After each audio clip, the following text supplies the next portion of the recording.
Michele, I can stand over there if it helps as well, rather than sit here. No, it's fine. It's in here also. Okay. I'm just like doing some formal, and so I need my Flags behind you. flags behind.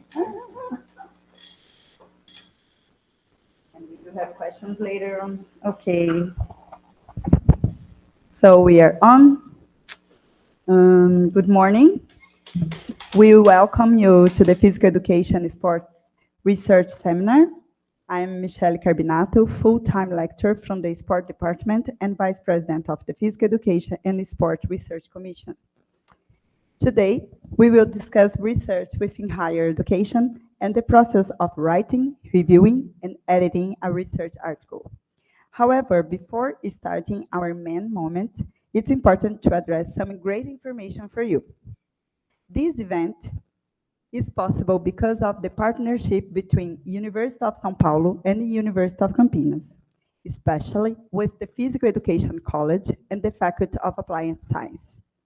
We may say that USP and Unicamp organized together the 6th International Seminar on Competitive Artistic and Rhythm Gymnastics, the event that brought fundings to have internationals and nationals speakers to us. We appreciate the partnership with Laurita Marconi Schiavon, Eliana de Toledo, and Marco Bortoleto. As a preparation of the 60 SIGARC, today, two different moments are happening. At Unicamp, the International Colloquium on Pedagogical Aspects of Gymnastics, and here, our research seminar. Because of the 60th SIGARC, it's a pleasure to share this moment with Dr. Robyn Jones, whom I will introduce to you shortly. Following the partnership, it's also a pleasure to announce that our journal, the Brazilian Journal of Physical Education and Sport, that is edited here in our Physical Education and Sport School, is launching a call for our special dossier for this year. And the theme will be Competitive Artistic and Rhythm Gymnastics. Please check our website for further information. It's an open journal system, free of charge, so we invite you to join us on this dossier. I thank Miriam Nomura, who is also involved to develop this special issue with us. We also appreciate the support of the School of Physical Education and Sport, the Department of Sport. A special thanks for our marketing office, international office, and technology supporters, and of course, to Robyn Jones, our speaker. To propose a research seminar at Physical Education and Sport at the University of São Paulo does not seem strange to many of us, but allow me to present some facts about our history. The School of Physical Education and Sport was established in 1934 as an isolated institution, being integrated to USP in 1969.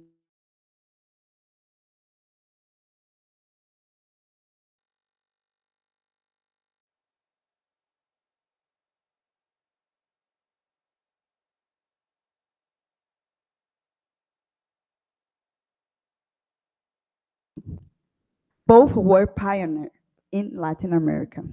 We are proud to say that our graduate course is recognized within grade 7, the maximum score according to our government agencies.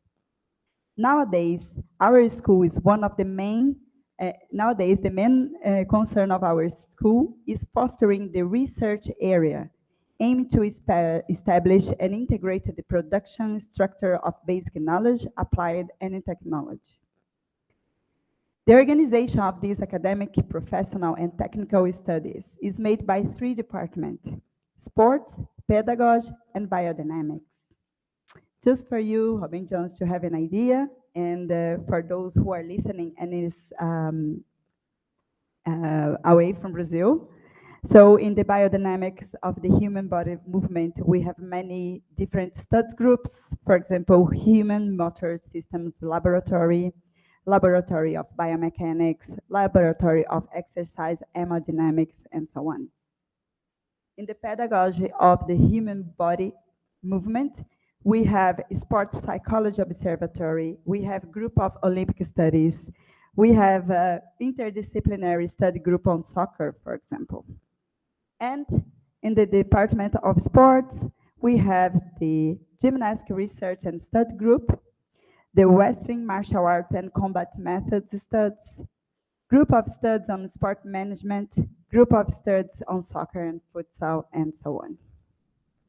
If you are foreign and you are interested in our graduate program, don't hesitate to check out our website. I'm sure we have something special for you. Now focus on our research and how important it is to our school. We would like to bring up some numbers. So just in the last years, we had just 4 master's and PhD degrees in the social, cultural, and behavioral area presented in 2016. We reached 22 master's and PhD degrees just in the year 2019, 2020, and 2022. In the biomechanics studies, we had just 1 master degree or doctor degree in 2016. And in 2022, we got 14 new master or PhD students. So we are increasing year by year. Well, let's now start with our event. And our main objective of this event is to talk about research and about the research education. So how are we dealing with research education, not just to the knowledge production, but also how are we reading research? How are we organizing our papers? So I will introduce now Dr. Robyn Jones. Dr. Robyn Jones is Associate Dean of Research, Sport, and Professor of Sport and Social Theory at Cardiff School of Sport and Health Science, where he has been working since 2005. He is Professor of Sport and Social Theory and has a great number of research on the sports field. He has developed research on sport coaching, such as the sports coach as educator, he conceptualizing sports coaching, studies in sports coach, understanding in sports coach, the social, cultural, and pedagogical foundation of coaching practice. And in addition, he has been developing research on sports and Vygotsky theory. Any questions can be done during the session. And if you are following us on YouTube, you can use the chat to ask questions. Do not forget to fulfill our Google Forms that will be sent later on in the second moment that we're going to have together, and so we can send to you your certificate of participation. So please, Robyn Jones, we are really welcome. Thank you very much coming to our university. And now this is your turn. Muito obrigado, Michele. Muito obrigado to Ruspi. Thank you very, very much for the invite to come. I've not come to speak with you. I've come to share with you. I've come to share some thoughts about what we did at home in Cardiff Metropolitan University, to see as much as anything else from discussions really here, and this afternoon, about what we can learn from each other. And what that learning I want to explore is the role of university really within society. So it's about the organization of research, it's about what we research, and about the impact of that research. But why do we do it in the first place? So those are the things I'm quite interested in.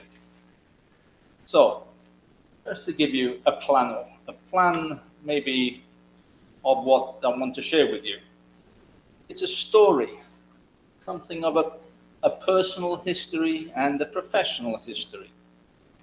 It's a story of the work I did of the last 4 years when I was the Associate Dean of Research in Sport at Cardiff Metropolitan University. Now, I left this role about 3 or 4 months ago.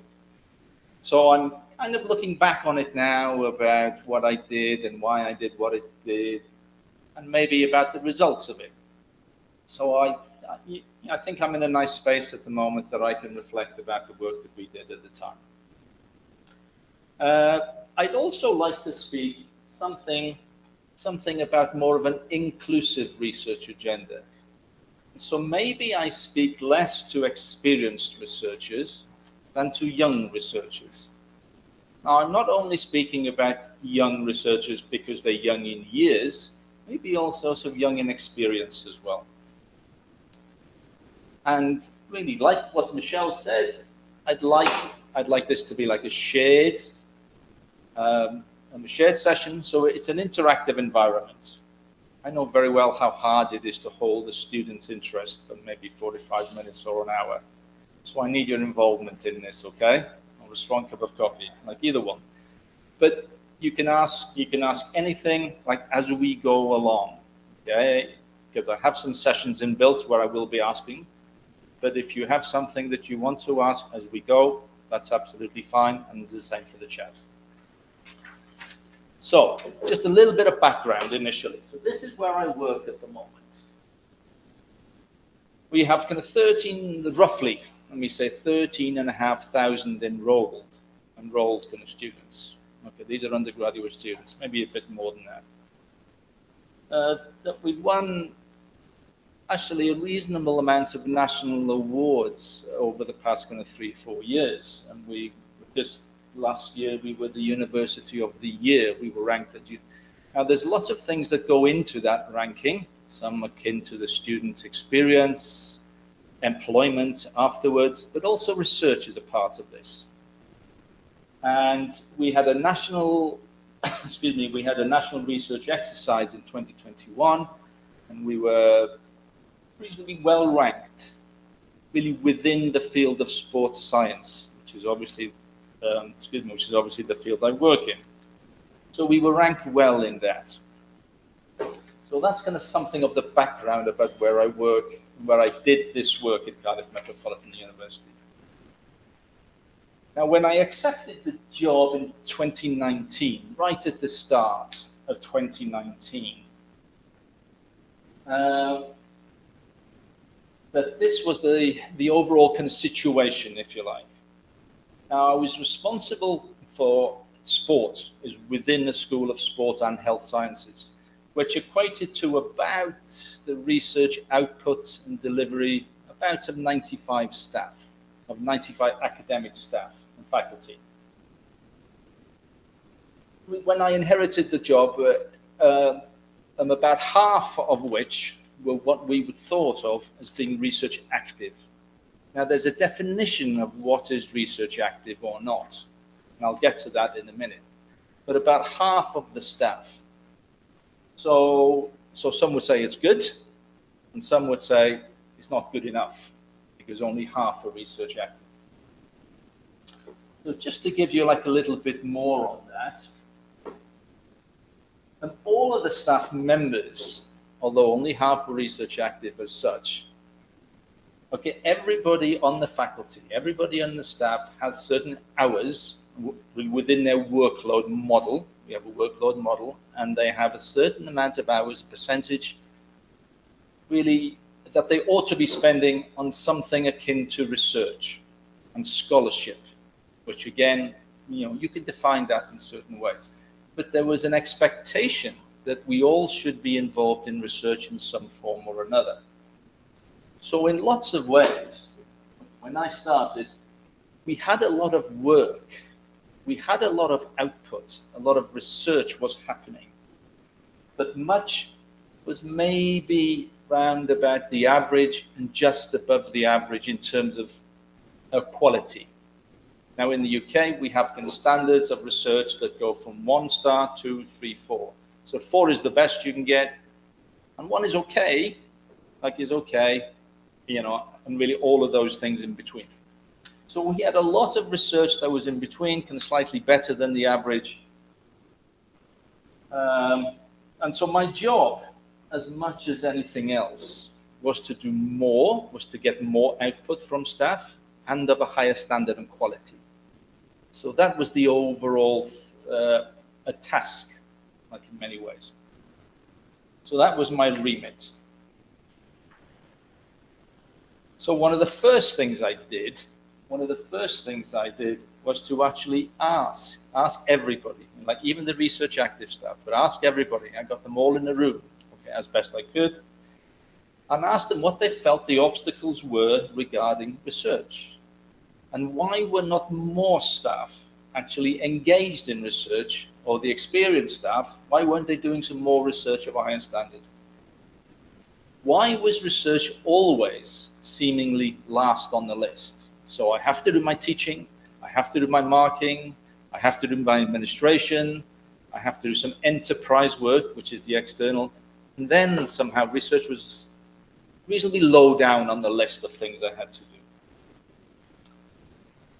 Now, this was a sincere exercise. I did genuinely want to know, although I thought I'd get the results I did anyway.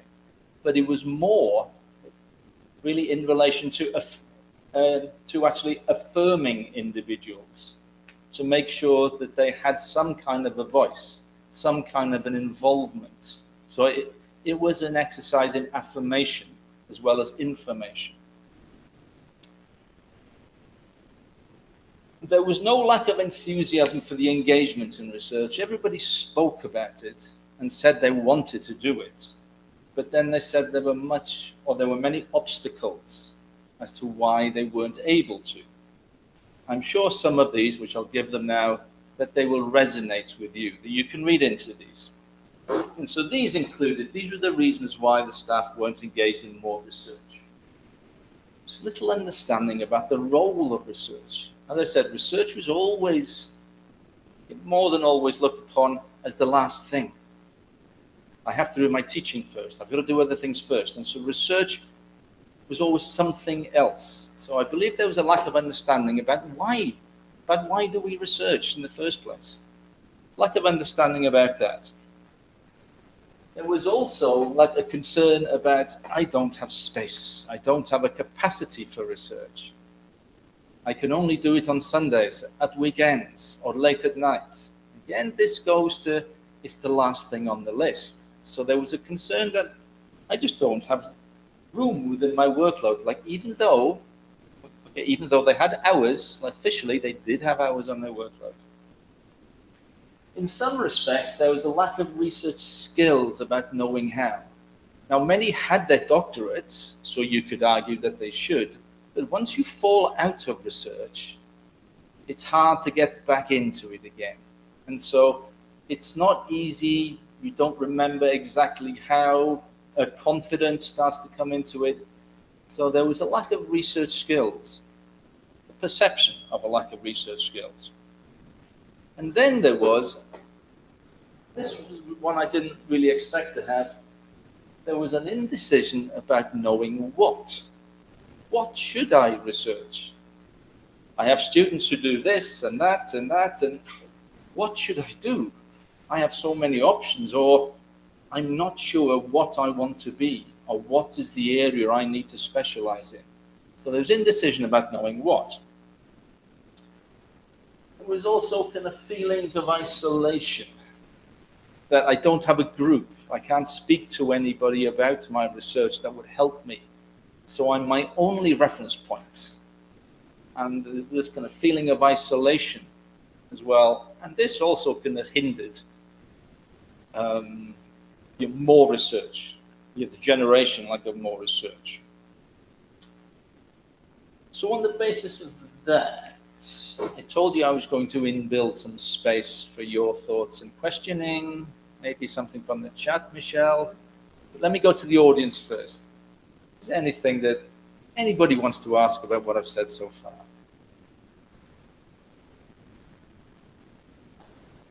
We have peers.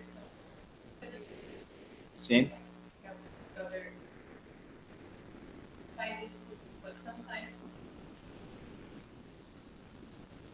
Okay.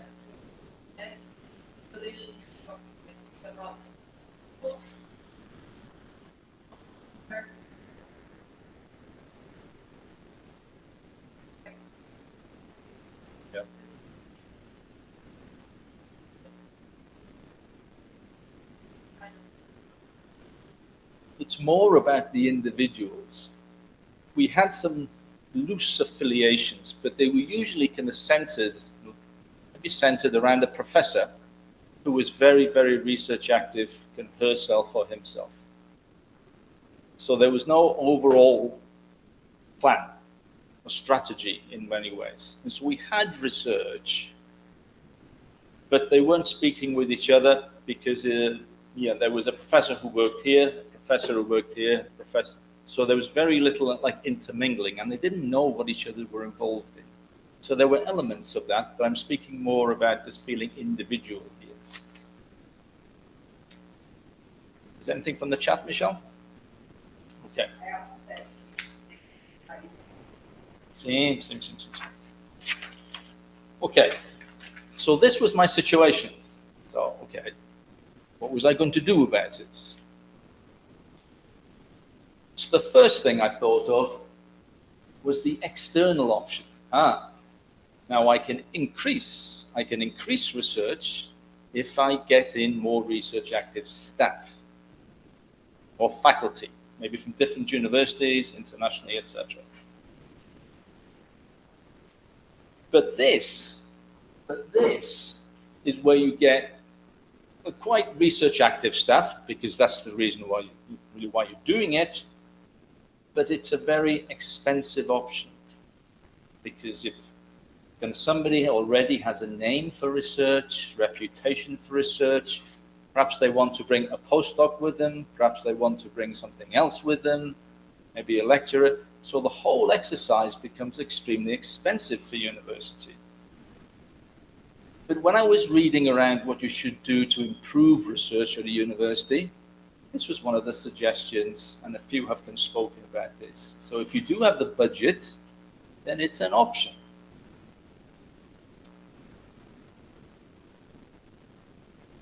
But it also forced me to ask myself, okay, if you're going to import somebody, do you import into an area that's already working? Because that's the attraction very often for somebody to come.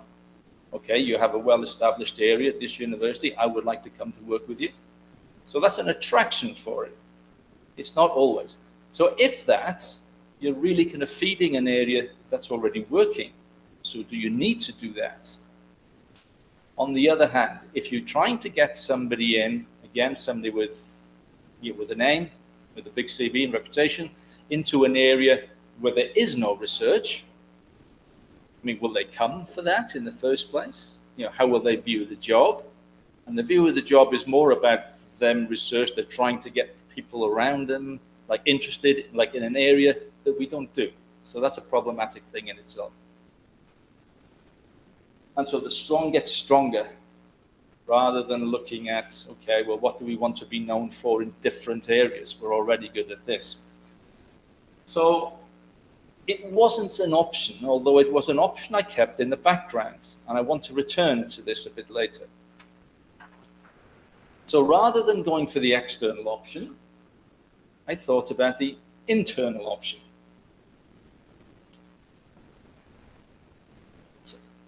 And so this response really was more to work with the staff and the faculty that we already had at the university. So I decided to work at kind of 3 levels, really with the staff that we already had. At the abstract level, which was the overarching one. At the organization level, which was the intermediate one, like the MISO one, if you like. And then at the individual level. And so I kind of divided my work, the abstract, the organizational, and then the individual. And I had to do all 3. But where I started, perhaps naturally, really was at the abstract or the macro level. And this went specifically to those who weren't research active. What did I mean? Okay, well, remember the early thing where staff, it was quite obvious they didn't understand the role of research, about why we research in many ways. So I felt I needed to alter the view of research. This is not something extra. It's not something that you do on a Friday or a Saturday when you don't have time in the week. because this should inform all aspects of the work. And so research should be at the heart of the academic life. And I'll make their arguments, and this is how I make the argument. It should inform almost everything else that we do. And so, rather than thinking research as an individual aspect, I'm doing this because I'm just interested in it and I'm doing it alone, I try to make staff think about it as an integrated. It's integrated into everything we do. So, for example, largely and predominantly the work of universities, it's impactful kind of through the graduates. It's kind of through our students. We educate them and they go out into society and hopefully they have a good impact on society. If you're not research active, if you're not research led, then how can you have that influence over the students? And so you have to know very, very much, not only what you're talking about, but how you get your messages across, which can be researched, pedagogical research. So unless you know this, you cannot use it in the classroom and affect the student's experience in a good way. And so research is not something external. It's something internal that you should be doing in the classrooms with your students. It's also something that the role of universities in societies, what impact are you having? So it goes external as well. So the research that you do, it should be looking to influence a policy, practice. And so this is why we research. We should not research kind of for each other, or we shouldn't think that we're that. Okay, we should think about how is this reaching society? How is it influencing society? This is why we research. And so the role of research, why we research, I said, it's much more in line with being sort of integrated into the different aspects of your job, rather than something that's isolated, something I do at the end of the day or some other time when I can't do anything else. So I try to shift it from an individual into an integrated aspect. So although you have to do the marking, you have to do the teaching, you have to do the administration, all these things, research ought to be the first, like among the equals, we say. It should be the lifeblood that runs through everything you do.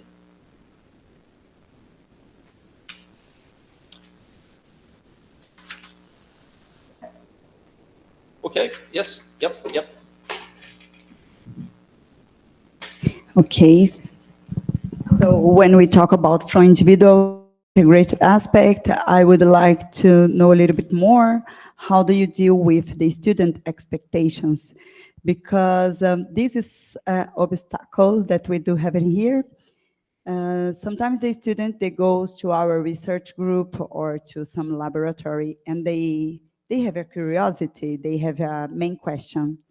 However, we do have a project sometimes going on, and it's easier to open this project to him or her instead of starting a new one.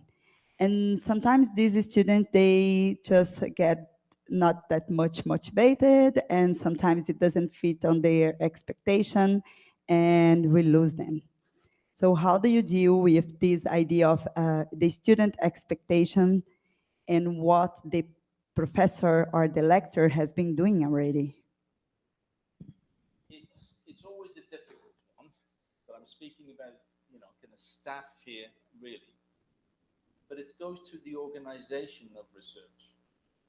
As I said, like initially we had largely organized, around a professor that was very research active, and he or she would have this project or that, all interlinked.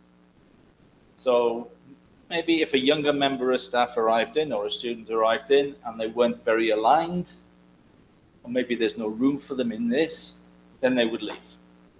So what I tried, okay, and I'll speak to this like a little bit more, was to look at the groupings, because we established, okay, well, we have to have certain amounts of themes and groupings underneath those themes. Okay, now the groupings weren't about individuals. Okay, the groupings were about subjects. And so the group, for example, would be about, we had one that was to do with injury recovery. Okay? We had kind of psychologists in there, like a biomechanist in there, maybe strength and conditioning in there. So there was lots of different works, but there was a wider circle than just one project going on. So it depends how you organize it, really within that organizational level, which I'll speak about in a minute. So we just opened out the groups, and so there was more room. So if a student arrived at the group and the discussion, it was a wider discussion. There were more things happening, which then there's more likelihood of them having an interest and they would stay.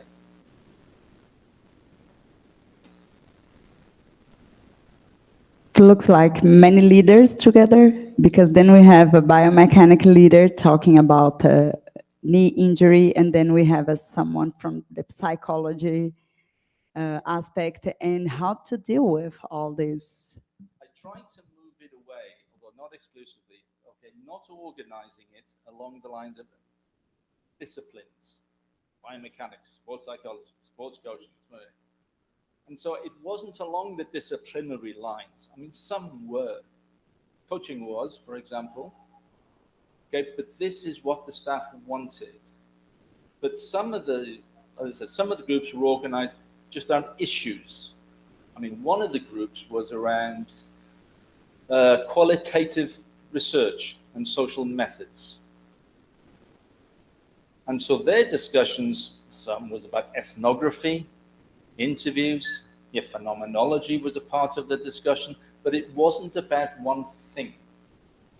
Of course, there's a lot of talk nowadays about interdisciplinary research, and it's hard to get that.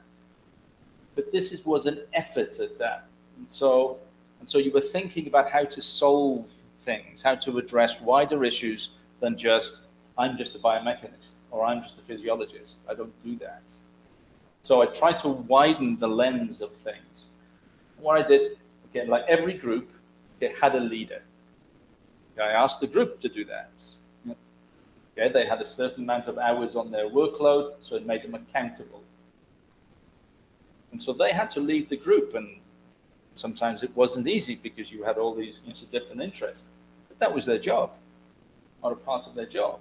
So they were accountable for that.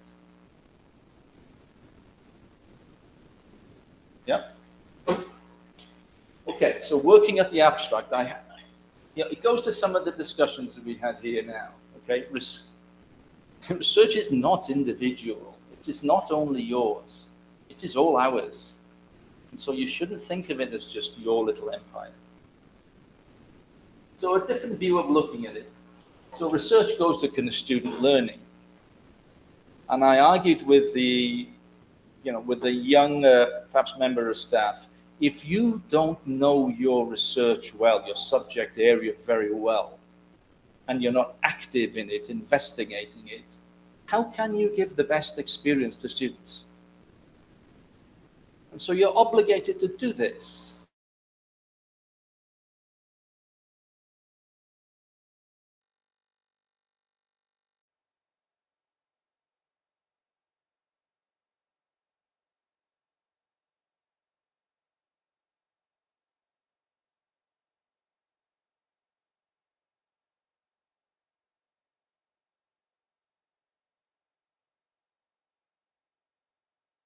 Look at research as an option. Maybe I will, maybe I won't. Maybe if I get 30 minutes, I'll start. It's not an option. It's a professional obligation. I try to change just the mindset about how staff thought about it. It's a professional obligation. Is anything on that perhaps you want to ask? We do have one question from the chat. It's from Professor Otávio. He works with disabled sports here in our physical education school. He wants to know if it is possible to quantify the social impact of our research in the different fields.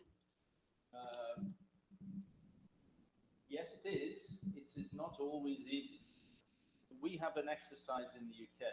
It's called the research, excuse me, it's called the REF, the Research Excellence Framework. Now this thing happens once every kind of 7 years, where every university has to actually can submit their work, their best work, and they have to show the impact of their work. Guess who is using it and the impact that it's having. And so we have to keep a record, something of a record, like over the years, about who is using it, the impact that it's having. Okay, how many schools are using it? How many governmental organizations? Are we changing stuff? So we have to keep a record of this. Now, it's not always easy, and some of the evidence and what is regarded as evidence has become not easy to actually say it is this and this is worth more than this. It's contested. But like an example of perhaps evidence is that we do a lot of work with Sport Wales, for example, to educate about how to coach in different sports. Okay, evidence from them really would be maybe a letter from the head of Sport Wales saying that Cardiff Metropolitan University have done this work, have done that work. They've had audiences like over 7 years of maybe 5,000 coaches, of maybe 500 coach educators. So that would be regarded as evidence. But it is not always easy, and it's always up really kind of for debate. But that maybe is an example of what we do at home, just regarding the impact of the work that we do.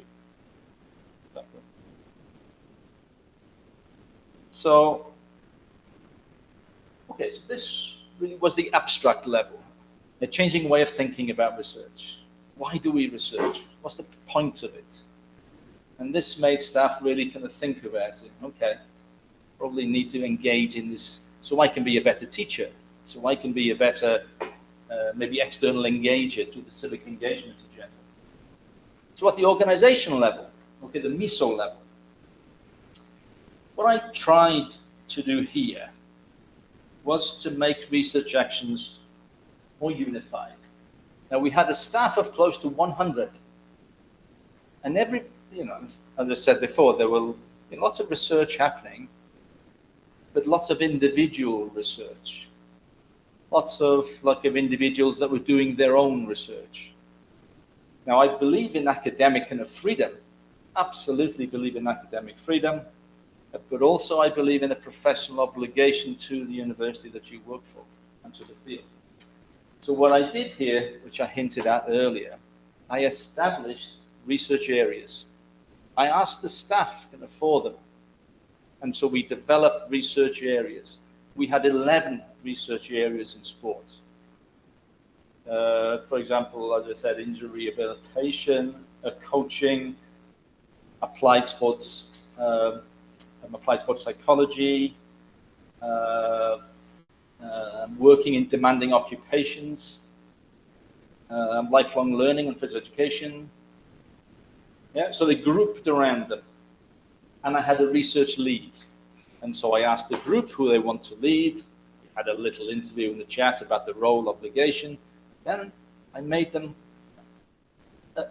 responsible for that. So they had to meet once a month, once every 6 weeks, what was going on. They had to write an objective plan for me. That I used to speak to them, okay, how's it going, etc., etc.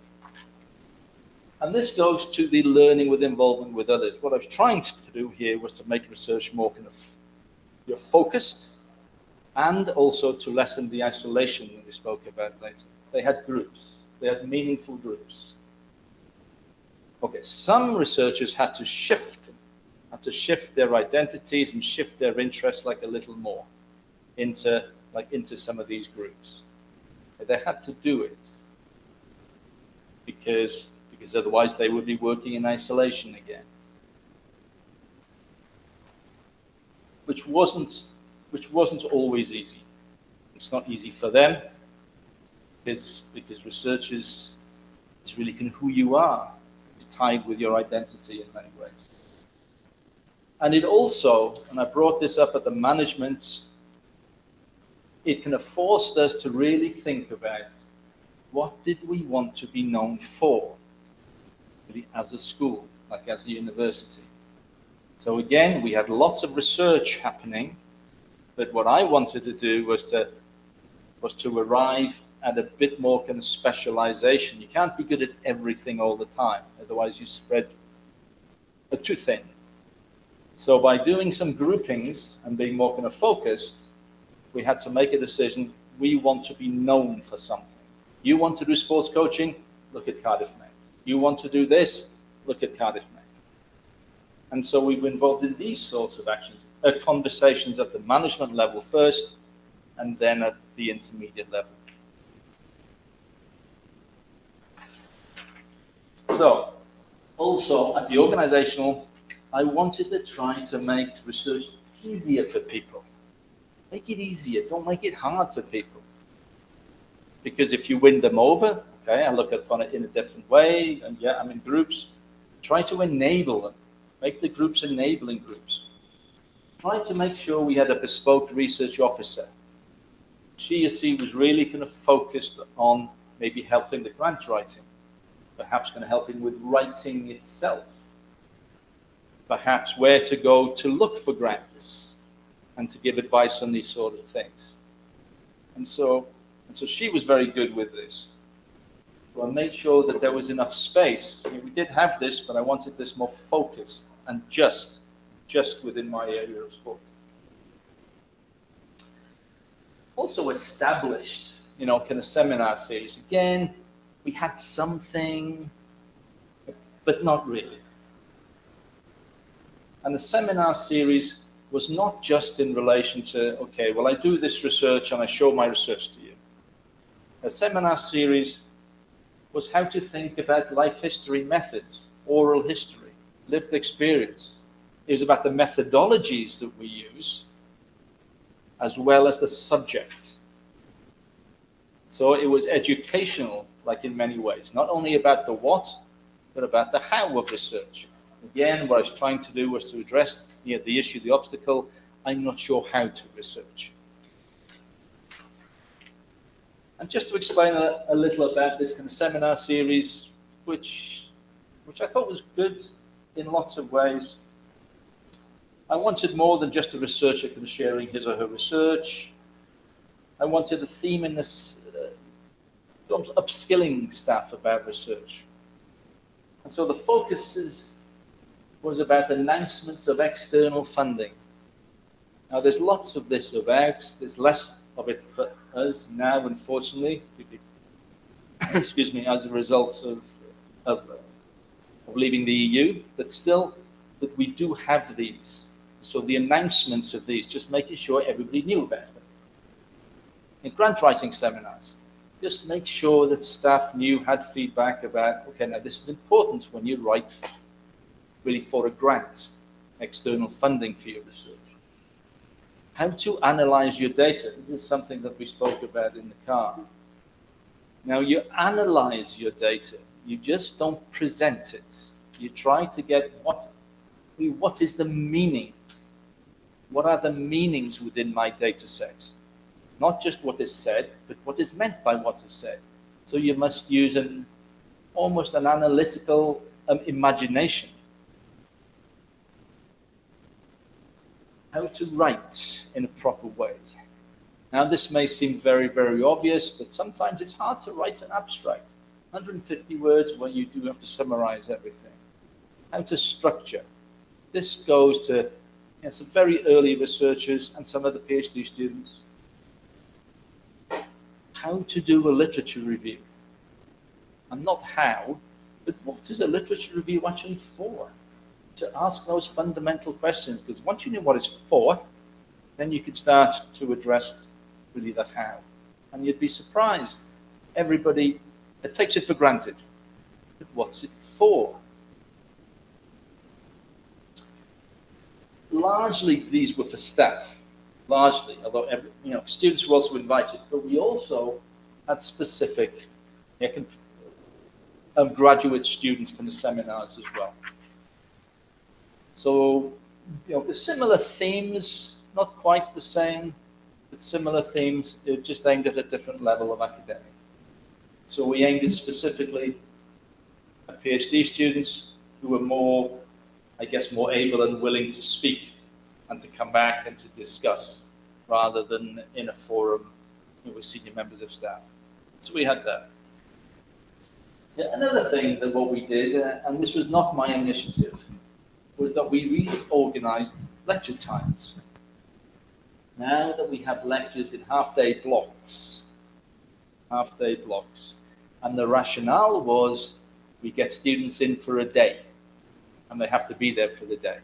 So it meant to improve attendance, rather than them coming back and off campus and back to campus, etc. And this also meant, this was the rationale behind it, that research, you have some space blocked. So every Friday, we know there's no teaching, and so therefore block some time for research. I'm not a great fan of this, because I think you should live research every single day and not just as something extra. But this is what the staff wanted. This was in response to a staff request. So, of course, I went along with it, I think rightly so. But we will see. I think we're still seeing, we're still investigating if it's having the effect that we want. But this is quite interesting. Excuse me? Yep. So it's interesting what you're talking about, this research time blockage, because we may say that it is changing now here in our university, because the students, they had like classes all over the week, during the week, like for 3 to 4 years. And if they did like a initial research project, it didn't count. So they had a kind of certificate, but it didn't count on the amount of time they had their graduate. Now it's moving a little bit, so now we have like 200 hours for research and university extension projects and so on. But still, if we do have like 3,200 hours to graduate, to undergraduate in physical education, we are counting just like maybe 300 hours. So it's still not value enough, because they have to do many classes, and so they don't have time to go to the library and still, read the articles and to do the research. It's extra time, and sometimes they are really full of it. So, Are you speaking about students here, Michele, or staff? the students, yeah, the students. So they want to do that, but they have classes all the time. And extra and extra, so sometimes they stay like overnight here and working during the weekends. So this is something that we should improve. Yeah. Maybe, as I said, earlier, like I argued that the academic life kind of should be an integrated one, not a kind of fragmented one. So this is my teaching day, this is my research day, this is my... That's not the way that I look at the academic life, at the academic endeavor. I think if you think about research and you start writing and this sort of thing, you should be looking to invest yourself. Invest the self, like in the research. And so you live your word, this idea of living your words. So it's not, now I'm a teacher, now I'm a researcher, now I'm this, now I'm that. All these things kind of should merge. So you should always be thinking like a researcher. So research is about exploration. It's about investigation. So you should be doing this in your teaching. You should be exploring things with students all the time in order always that they get a better learning experience. Okay, that is the end game always. So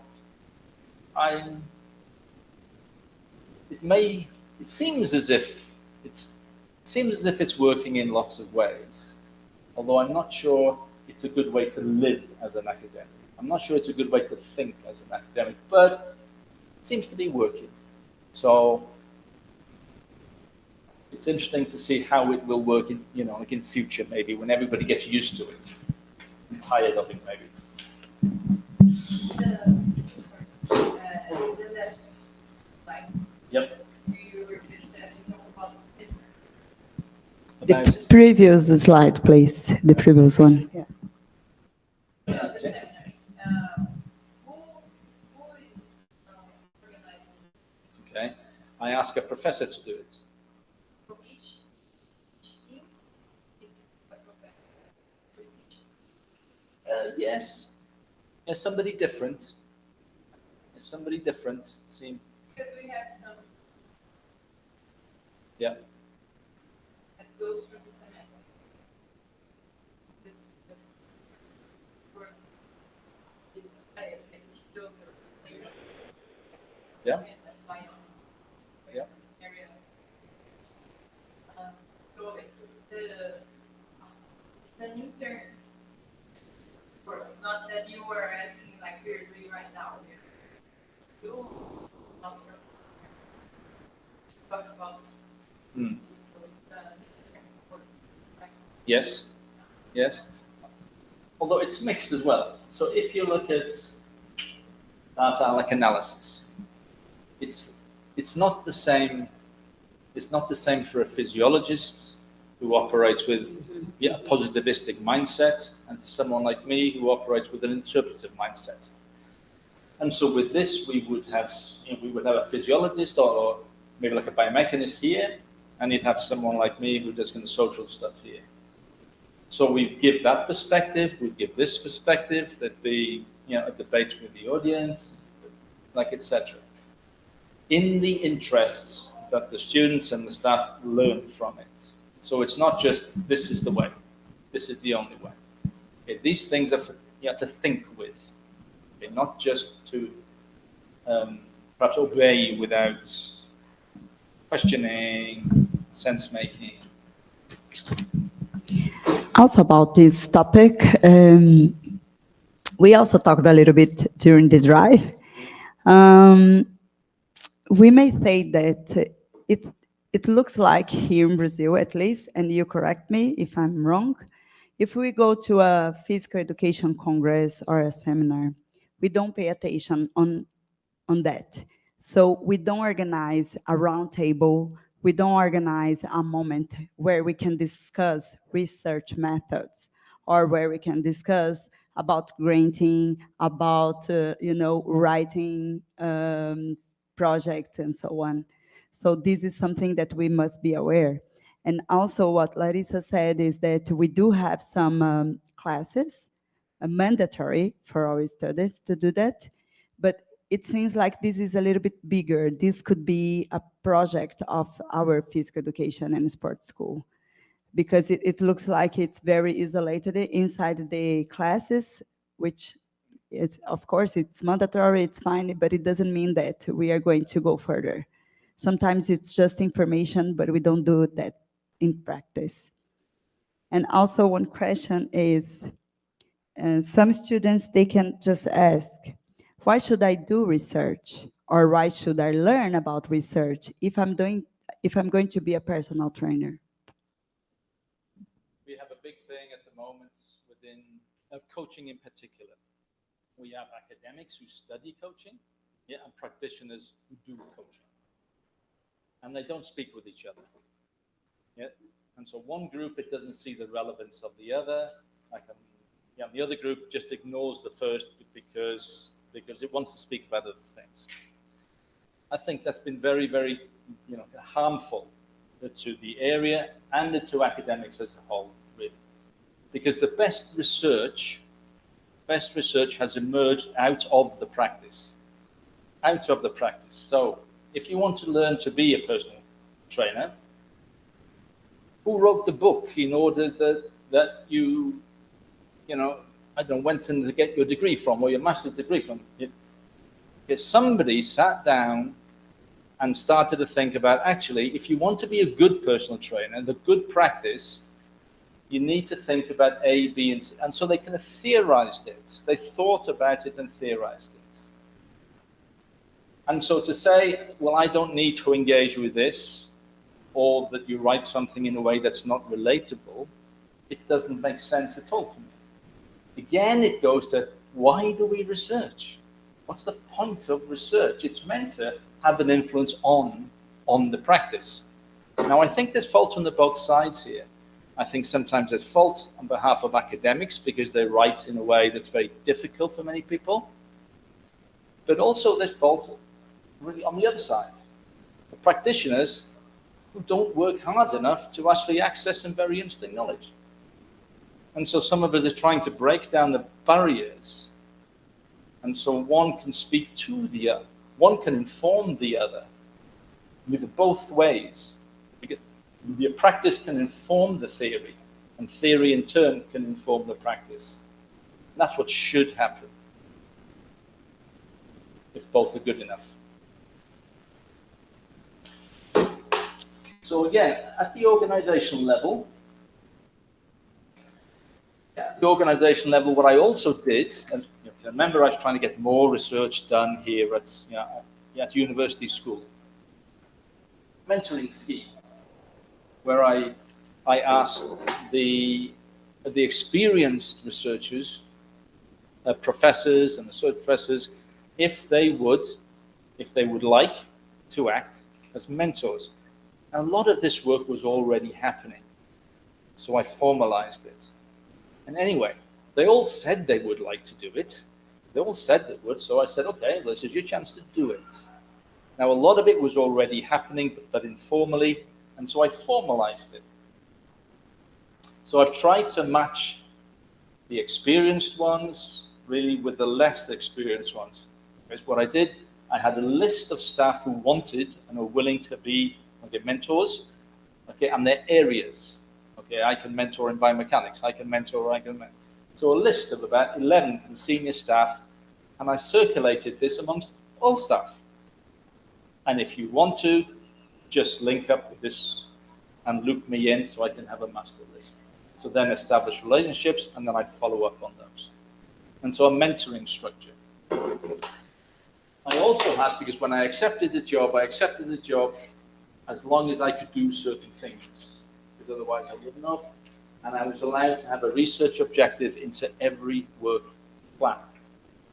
Because we have, every year, like every staff member has a performance review, we call it. So I insisted that every staff member has at least one research objective, like in their work plans. Now that could be writing, maybe writing an article at what we call them 3-star or 4-star. It may be going to a conference, it may be doing a book chapter. And so it made staff accountable for the research that they do. It made them obligated. You have to do this. It's not an option. Remember, this is a part of your job. But some of the difficulty I then faced was that not all of the staff, semi-senior staff who did the reviews were research active. So you had staff who had been there a long time, not particularly research active, trying to help younger staff who wanted to become research active. So I had to work with the reviews. I had to work with those who do the reviews. Please make sure that you've got this in there. We can talk about it. So I had meetings with them. So I was trying to really reach everybody, but making staff accountable within the work that they do. So really, I was interfering with workload models here. But I said, I'm not taking the job unless I can do this. I said, fine.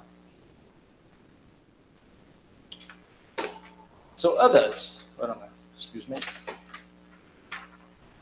So at the individual level, so we've done the abstracts, we've done the intermediate, which are the organizational, and now at the individual. But first, is there anything that anybody wants to ask about that? Anything in the chat about that? I know we've had a bit It's just, it is interesting about this academic freedom and professional obligation. And it's hard to deal with that. And I would like to know, this is a curiosity about this mentoring. How do you do with ethics aspects, because what we're feeling is that some mentoring, or if you do mentoring education, for example, because some of our students from undergraduate, they go to a lab and they feel they are slaves. They don't feel they are integrated. They feel that they are working, like doing a job, or just being said, you have to do that, you have to do that. So about this mentoring, do you have an education for mentoring? Because we are dealing with that here in the University of São Paulo with, how can I say, moral assédios, né? Harassments and so on. Yeah. Yes, it's not an easy thing to do, but yes, mentoring is an area that I've done some research in, and written like a little about, and also used. So I've got something of a background in it, and so what I did, I actually spoke with everybody that wanted to become a mentor. Said, okay, well, yes, this is the shape of the mentoring. And in many ways, so following Vygotsky, it was, okay, this is the model. Because these days, really, as you know, anybody can be anybody's mentor. You just have to say you're a mentor, and you're a mentor. But no, of course, I wanted more structure, I wanted more focus than that. And so everybody that really wanted to, we had a meeting. I kind of circulated, kind of some writings about it, but a lot of this work was actually happening. And so we have maybe like a model, like of mentoring within the university, but we don't all mentor in the same way, having said that. But we do have a framework that I think that we should adhere to. And ultimately, it's about the learning of the mentee. That is the objective. The objective is not about the mentor, it's about the learning of the mentee.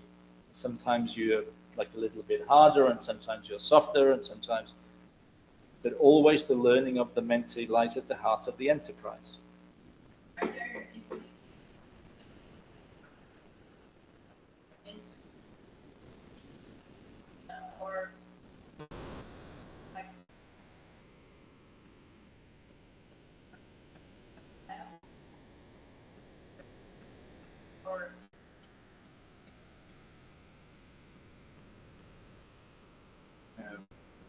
I don't think you'd act in the same way, but power is everywhere.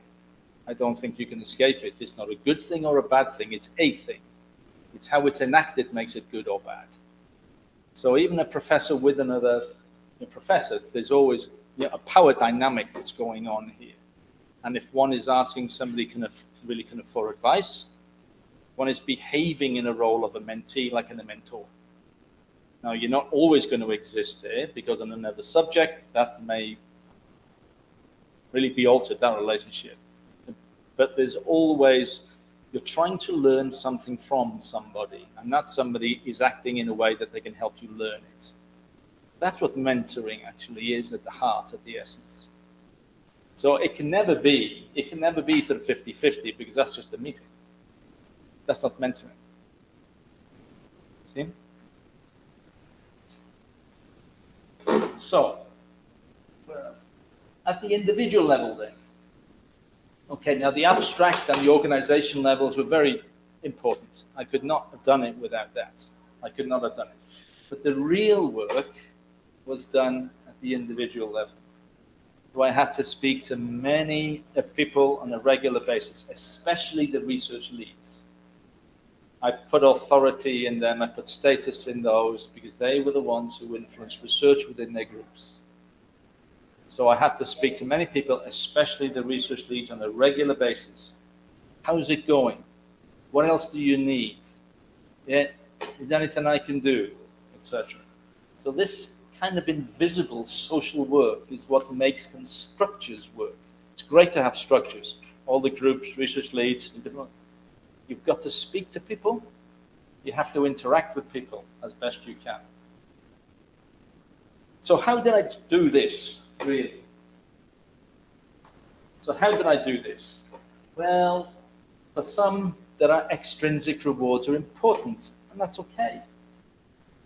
Because the more that you research, the more you write, the likely, the more advancement that you get. And we all have ambition, just to move up the academic ladder, get more status, rewards, etc., etc., more recognition, like etc. And so I didn't ignore this. I was more invested, though, in the intrinsic recognition and the value of research. Again, goes to the question that links to the macro, why research?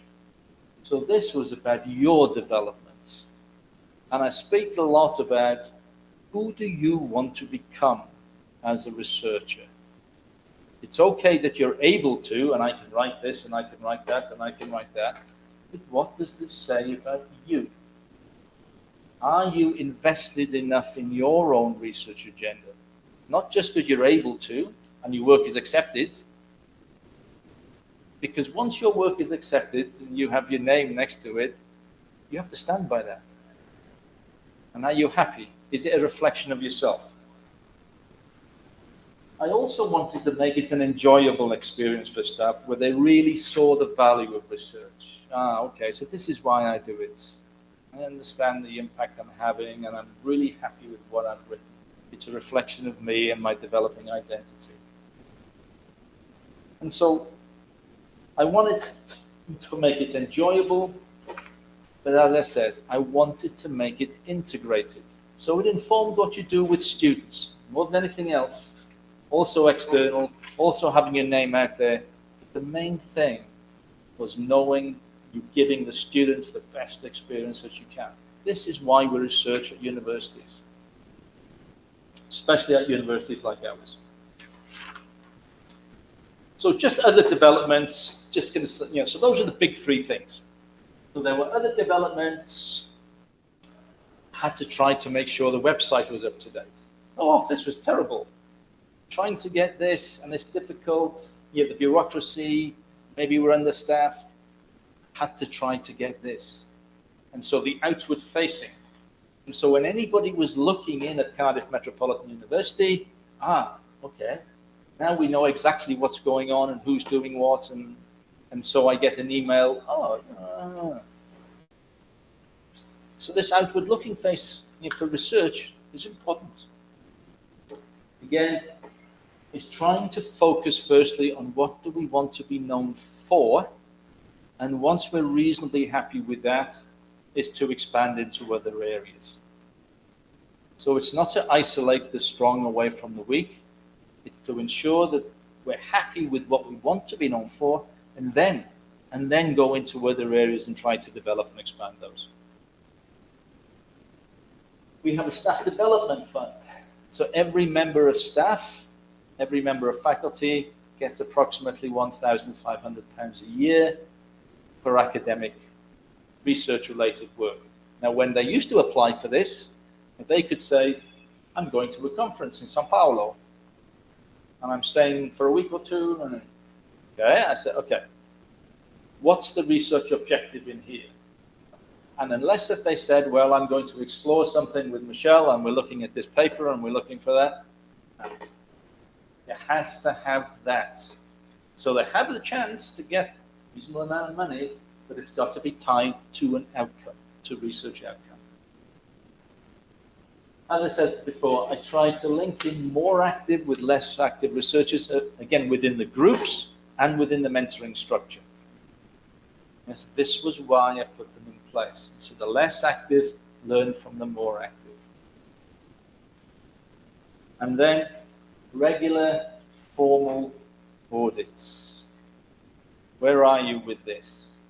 You said you were doing this last year, so have you achieved it? Now, this is not meant to chase staff, beat them up. It's meant to understand where they are and how and if we can help them really reach their research objectives. But without this, I didn't know where staff were. didn't know. So I had to have audits so I can follow them up, usually kind of through the review system. And we have an evaluation of every output that every staff member writes. They have to rank it. They have to make an evaluation. And then, if it's kind of 3-star and above, it gets evaluated within the school just to say it's fine. And then feedback and all that. And so then I went to the external option. I returned to that. So now we have, for every new member of staff, we have someone who knows about research. So on every interview, a panel, we have somebody who asks at least one research question, because usually we didn't. It was, are you able to teach? Are you good at it? Now it's, are you able to research as well, and what? So that happens now. I've also, hopefully, it's made the school kind of think about any new appointments. They have to offer what we offer, but then they also have to offer something new. What do they bring that's value added? So there's no reason to have someone who does exactly the same as somebody else. We already have that. So what else do they bring? So I hope that this is a lasting influence, and I think it is, because our recent kind of new staff appointments, they seem to be very good regarding research. Visiting professors. I tried to get the research leads to get these guys in. Now, firstly, every academic likes to be a visiting professor. It's good status, it's a bit of ego, it's a trip abroad, exciting, but how can they help the group?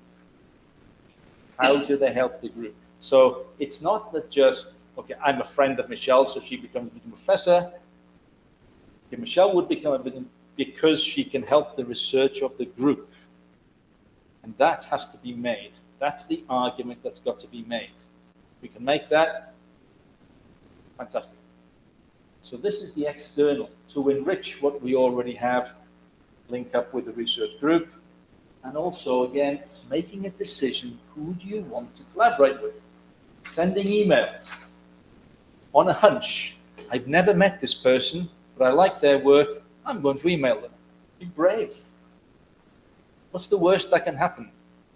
Sorry, I'm busy. You know what? It's the worst. You can take that. Right? And so some of the results. Now, I'm not saying that everything I did worked. It did not work. But these are the results, and I'm not saying that everything I did led to these results. But I'll take credit for a few things. So the last kind of 4 years, there has been an increase in research activity. In 2017, 2018, we had, remember this is about some 95 staff, remember? We had about 65 outputs a year. An output could be a book chapter, like an article, like a book. Last year, we had 96, like outputs. Again, I'm not saying that all are the same level or anything, but it's a sign of increase. It's definitively a sign of research increase. Our research income, now this is one thing we were always weak on. As a school, we were always weak on. So, the research income, this is just research, not innovation. 165,000. We were weak on this. But last year, we were close to 500,000. Again, I'm not sure that that's a great metric, because it's the research that results and generates from the income that's the real metric. But it's still a sign. It's still a sign. But what I'm really happy with, or what I was happy with, I was happy with these, but what I was really happy with, research is more visible. So now when you go for a cup of espresso in the morning, a conversation is more than just about football at the weekend. There's still a lot of talk about sport and stuff, of course there is. There's more discussion. I can hear it, like about I read something the other day, that's a good research method. I've got this student who's doing this project. There's more language of research. And so we've raised the visibility of research. And that's what I'm really most happy with. So my main messages, and I will finish on this. Okay, so from my experience, I think you should have a strategy for research. If you want to develop it, have a strategy for it. You can't rely on just individual professors. Make it obligatory. And then you help researchers realize. So all the structures were enabling ones, not restricting ones. They were enabling. Make research obligatory. Make staff understand why they research. Make research relevant and meaningful for staff, so they understand why they do it and they understand the need. So knowing why. Establish the supportive kind of structures, like the groups, like the seminars, like the mentoring. Make it a social experience. So all these kind of structures were meant to help develop, not restrict research. Establish learning seminars. So these are knowing how. You've got the knowing why above, you've got the knowing how there. And then the invisible work, ongoing maintenance. Go and talk to people. Go and talk to people. Make sure they're up to date with their research objectives. Do they want to change them? Why? Anything else we can do? Can I find money for something else? Ongoing maintenance. All the time. So, diolch yn fawr, which is my native language in Welsh. Muito obrigado. Questions? Perguntas? Questionai. Questionai. It's questions in Welsh. Also, thank you very much. I say it in English. Muito obrigado.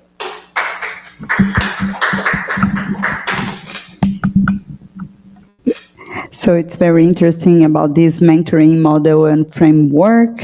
And we do have some questions. Of course, it's about artificial intelligence. So we are all talking about ChatGPT. And we would like you to tell us how Cardiff University, or even your experience in different places, have been dealing with these pre-written articles. That this is over there, and maybe it makes easier, just copy and, So how to deal with that?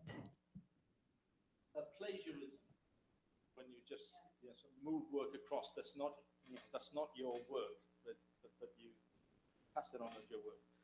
All of everything that's kind of submitted is by the students, in particular. It has to go through a Turnitin, it's called. Do you have that here? Yeah.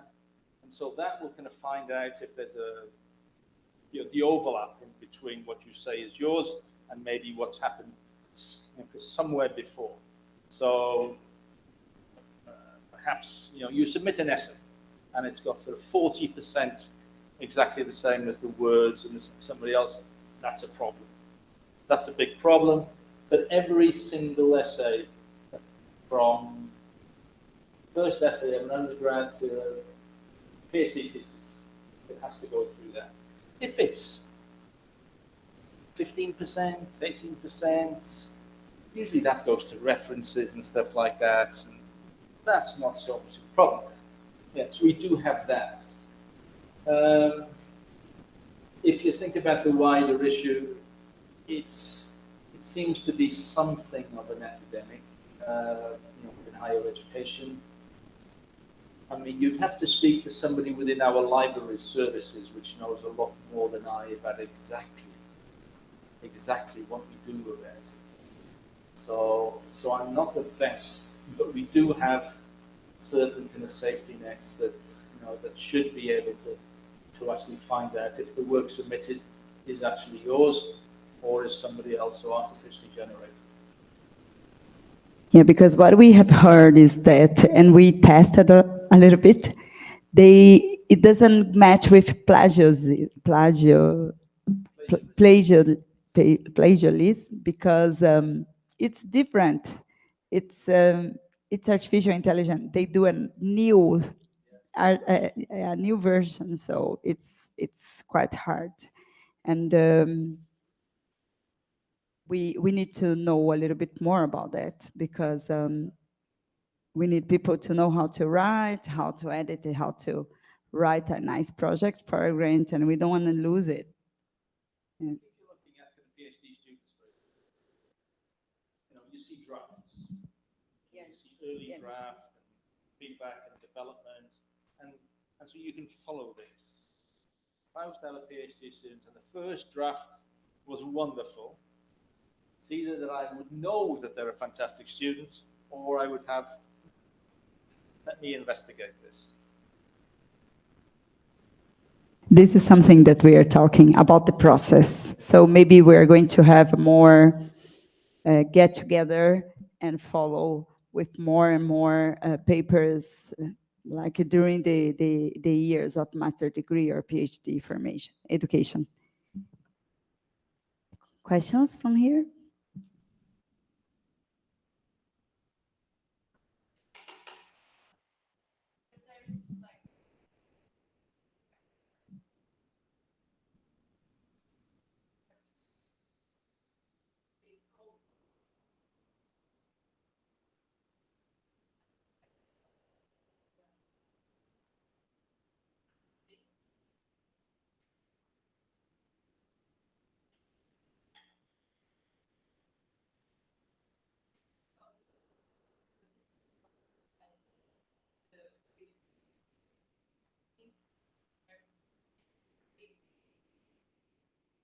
Because we have this standard and it's the pattern that everybody I think it's possible that somehow we create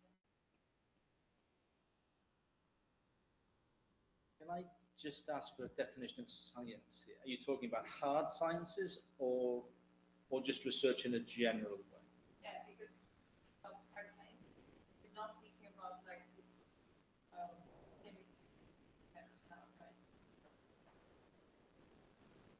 I have not been it's not the hard science. Soft science. Yeah. Yeah. So is that so different from the hard science?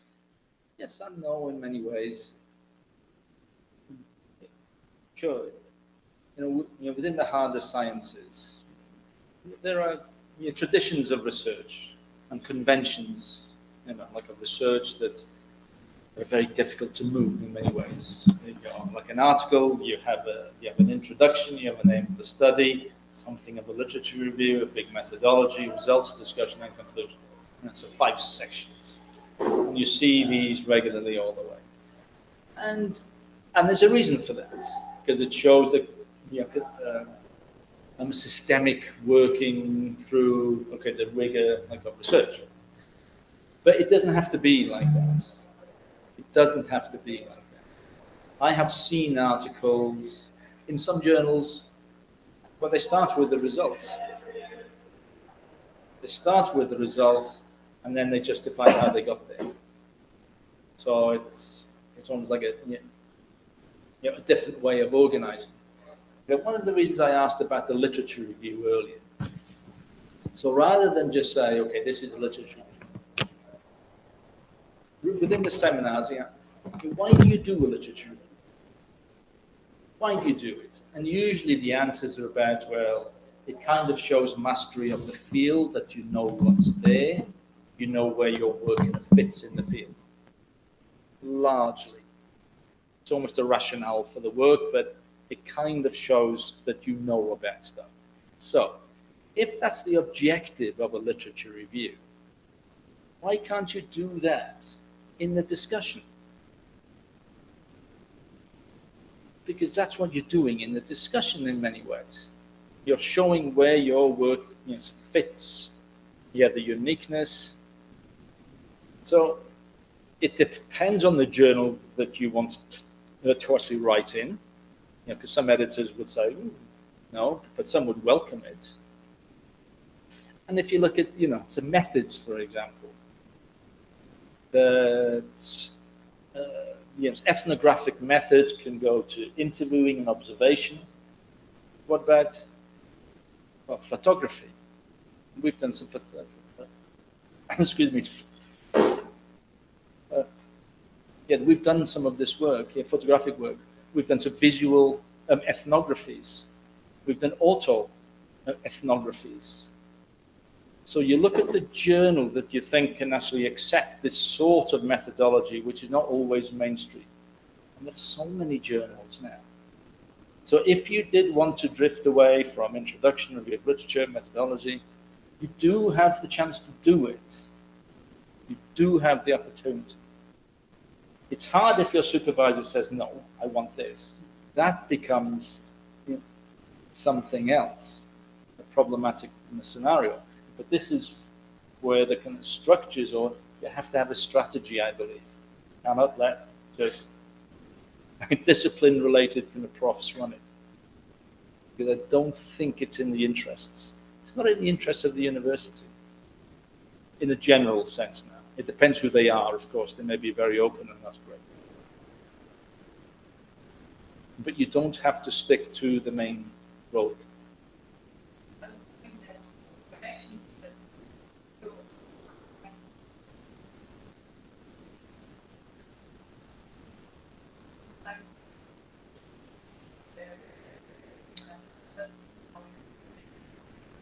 It doesn't have to be.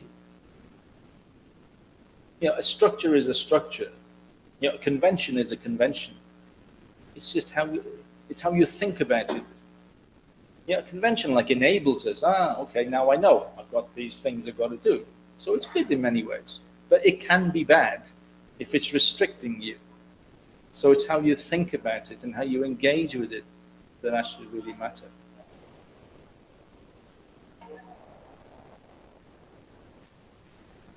Questions? Just curiosity again. How do you deal with the academic social media? Because nowadays, as you said, it would be great if we could work together. Of course, first we should work together internal, but also doing some partnership. How do you deal with Earthseed, ResearchGate, Google Profile, academia, all these academic social media? So in the Cardiff University, what did you choose? Let's reorganize our curriculum, or let's reorganize our academic social media using this one. Because, here at the University of São Paulo, we have to update everything every week. So how are you dealing with that in Cardiff? Or what do you see is more, important or attractive? I don't think we have policy. I don't think we do. Some staff are very research active, and this is what they do. So they update their ORCID, they update their research gates, and they see what the H index is every day.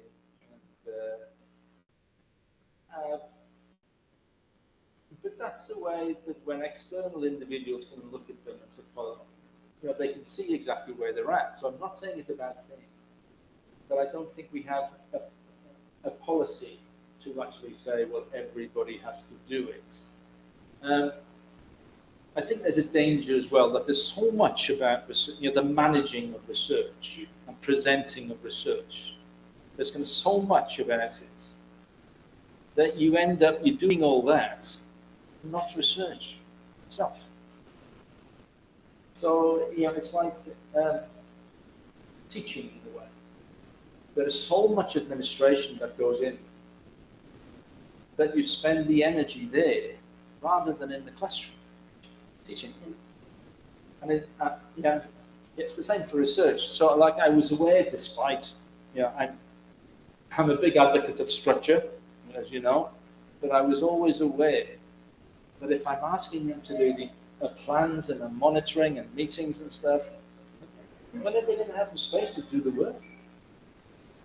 So we don't have such a tight rein over metrics as such.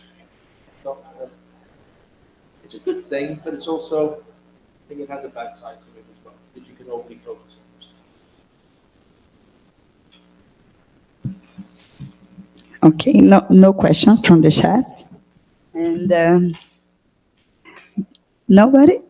Okay, so I would like to finish this first part. Just remember that we are going to meet again to talk about the sports coaching review, which Robyn Jones is the main editor later on.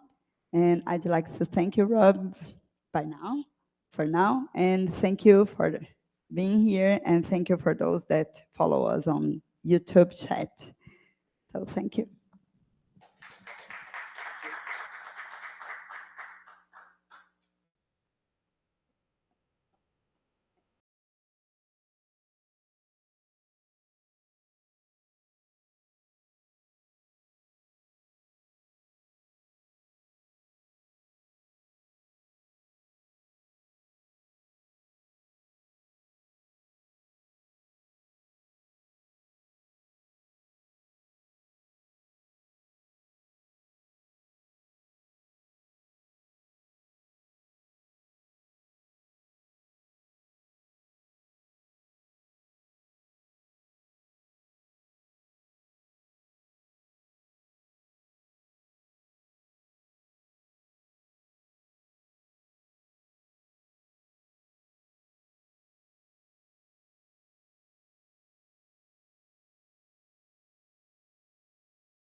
Good afternoon, everyone. Let's start with our second moment of the research seminar organized by the School of Physical Education and Sport, Department of Sport, University of São Paulo.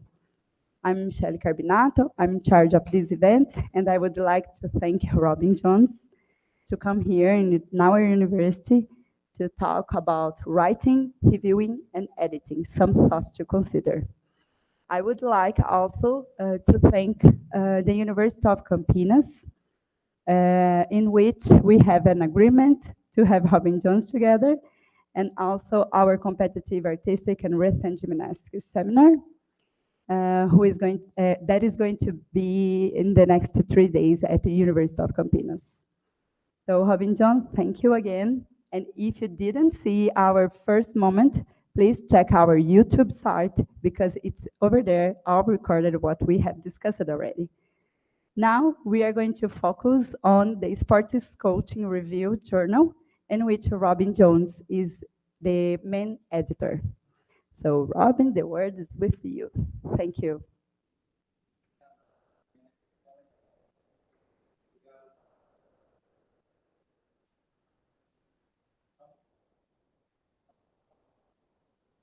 Writing, reviewing, and editing. I want to give you something of a plan. Yeah. So we have a direction. We have something of a focus. Plan. Okay. So the first part, excuse me, that I just want to speak as an author and as a reviewer. And I just want to give things to think with, because I'm here to share. I'm not here to tell. I'm here to share, and we, hopefully like an exchange of ideas. Obviously, I'm the editor of one journal. It's a particular journal with a particular aim in mind. So although some of the issues go across journals, I speak with particular reference to the journal I'm really involved with. I'm Sports Coaching Review.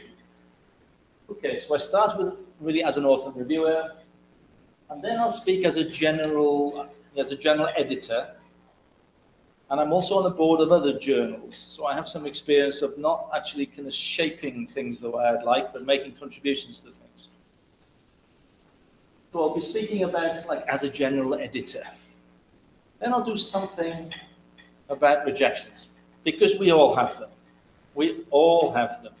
So I just want to give a different conceptualization of rejections as an author, but also as an editor again.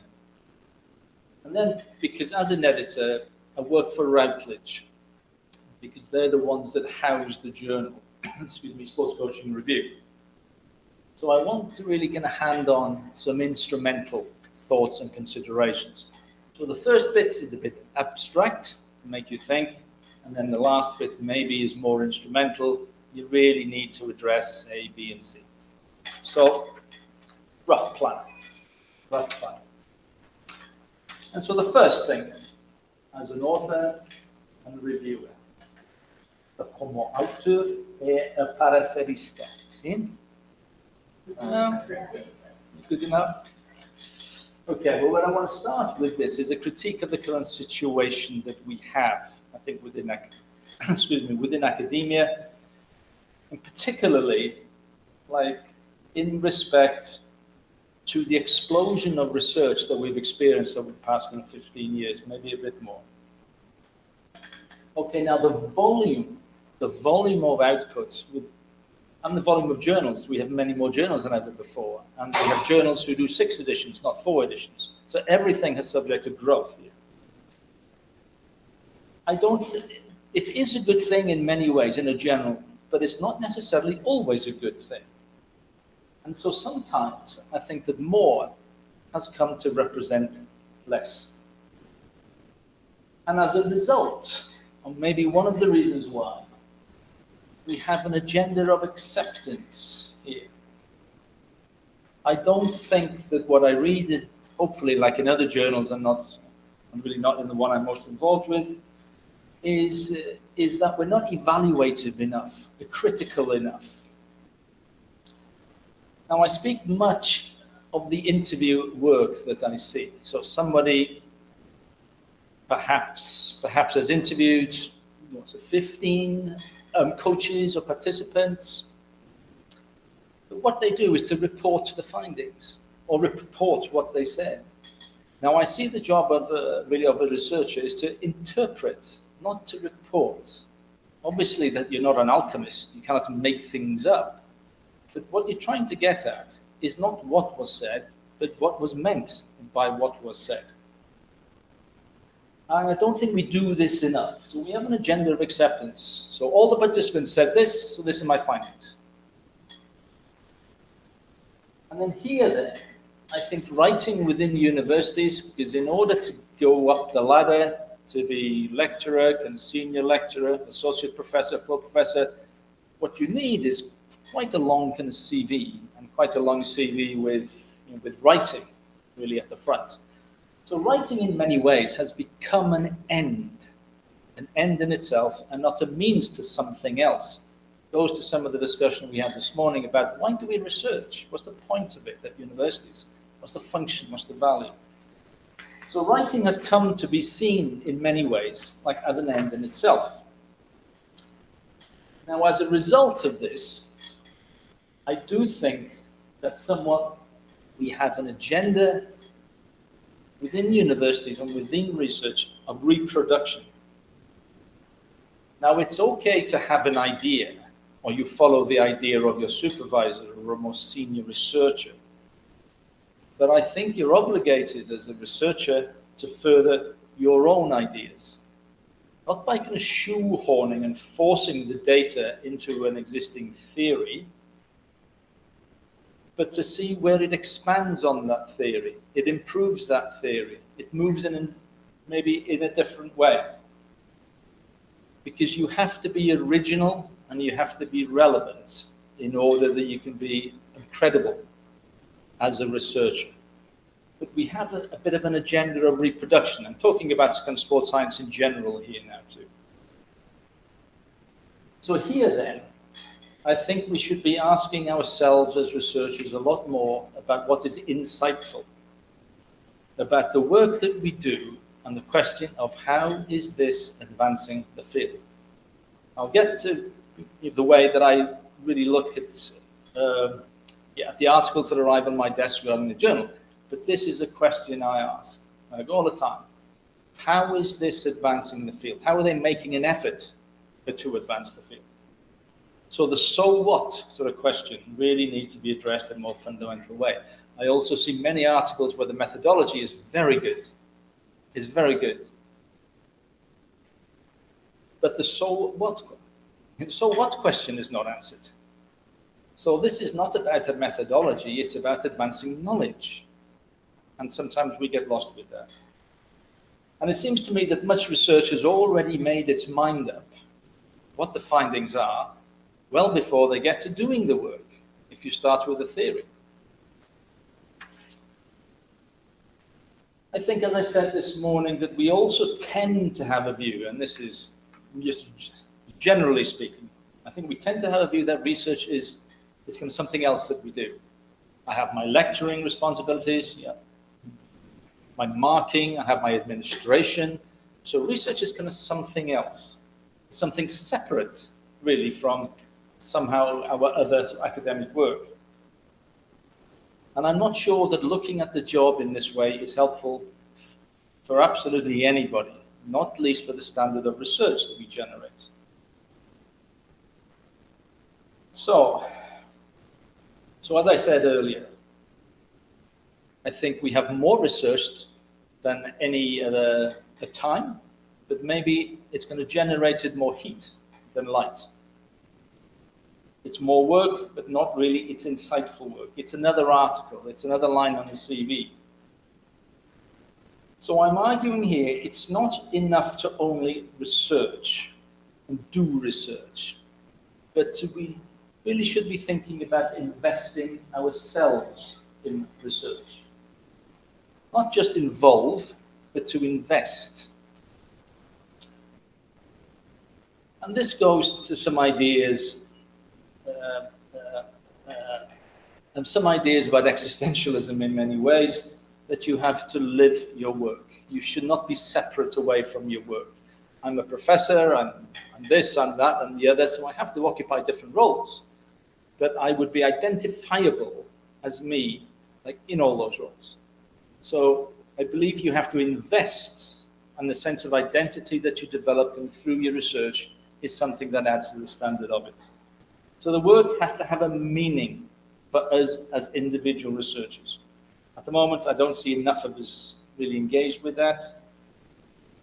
I think in a general sense, again, I think we write either because we're absolutely obliged to, or because we're able to. I know I can write, I know I can publish, so I do it. With not much to actually say makes a difference. So who's responsible for this very sorry situation, you might say? Well, of course, that there's never one factor. Of course, young researchers have to accept responsibility for what they research and write, to a degree. But there falls a huge obligation on senior researchers and those they can supervise, those who supervise the work. Now, this speaks to advising about the actual significance of the work. So there needs to be more insightful thoughts with young researchers about what are you trying to do here. Don't do the same as me. Don't do exactly the same. It can be linked, it should be linked, but there has to be some value added into the work. And this is the job of supervisors and overseers. I think it's hard for students and for young researchers to actually think in this way. How can I be different from my supervisor? Yeah, my mentor that I've learned from, etc. So this is a supervisory responsibility, and they shouldn't abdicate that responsibility. They should think about it in depth before they advise about, let's do this project or that project. So there's kind of supervisors. And journal editors, like myself, also have a responsibility. So if a submitted article just arrives in, it doesn't add or contribute well-ish to the field in some way, then why have it in the journal? Why publish it? Just because something is well written, like is linear, has an introduction, a literature, methodology, results discussion, with a great methodology that you can, it shouldn't mean it's automatically accepted. And what I'm really speaking about here is an insightful level of scholarship, not reproduction, but advancement. And I don't think that we really think about that enough as journal editors. So a message, like as a reviewer and someone who guides kind of students as well.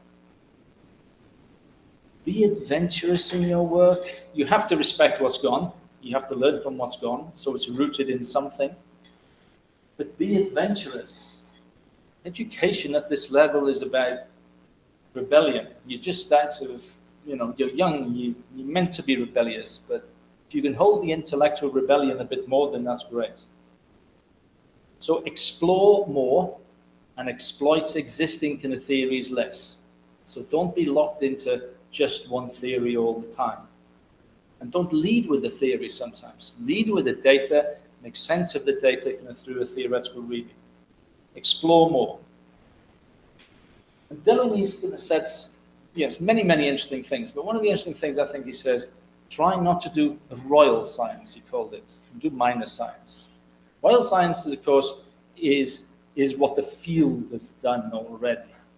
We all do this. Yes, we have a group at the university who do this. This is what we do, the royal science. You can do it. You get those lines on the CV maybe easier, but try to think about the road less experienced. Get off the motorway and try to go the back ways. Maybe not in Sao Paulo, but you know what I mean. Do minor and not royal science. So this also goes to Edward Said. Well, I emphasize these things as a reviewer. Try to be an academic explorer here. And Deloise, again, it's nomadic. You have to think of yourself as an explorer, like a nomad. Don't do what everyone else is. So you're going to make mistakes because no one's been there before. This is where the supervisory guidance is important, of course. But this is a way of kind of thinking about research attached to philosophy. Don't do the same, don't reproduce, but move. And the last one of these by Stein. It's great to have roots, and I have very strong roots in what I do, but you've got to drag them with you. You've got to. You're obligated to do this if you want to get in good journals, usually. So, let me go to rejections then, okay? Because we all experience them. We all do. We all do. And it's not easy when we've invested a lot of time and collaboration and drafting, and then you get some reviewer who you think, haven't even read it. So you get a rejection, only to have a rejection. How do you deal with it? What do you do? What to do about it? Well, the first thing, get used to them. Everybody gets them. It's the nature of the field in many ways. Not to say it's right and wrong, but it's the nature of it. But that's not enough, of course. That's not enough advice to go forward. You should be thinking of themselves as an opportunity. It's a problem sometimes, but really, when you walk away from them, anger goes, you come back after maybe 3 days, 2 days.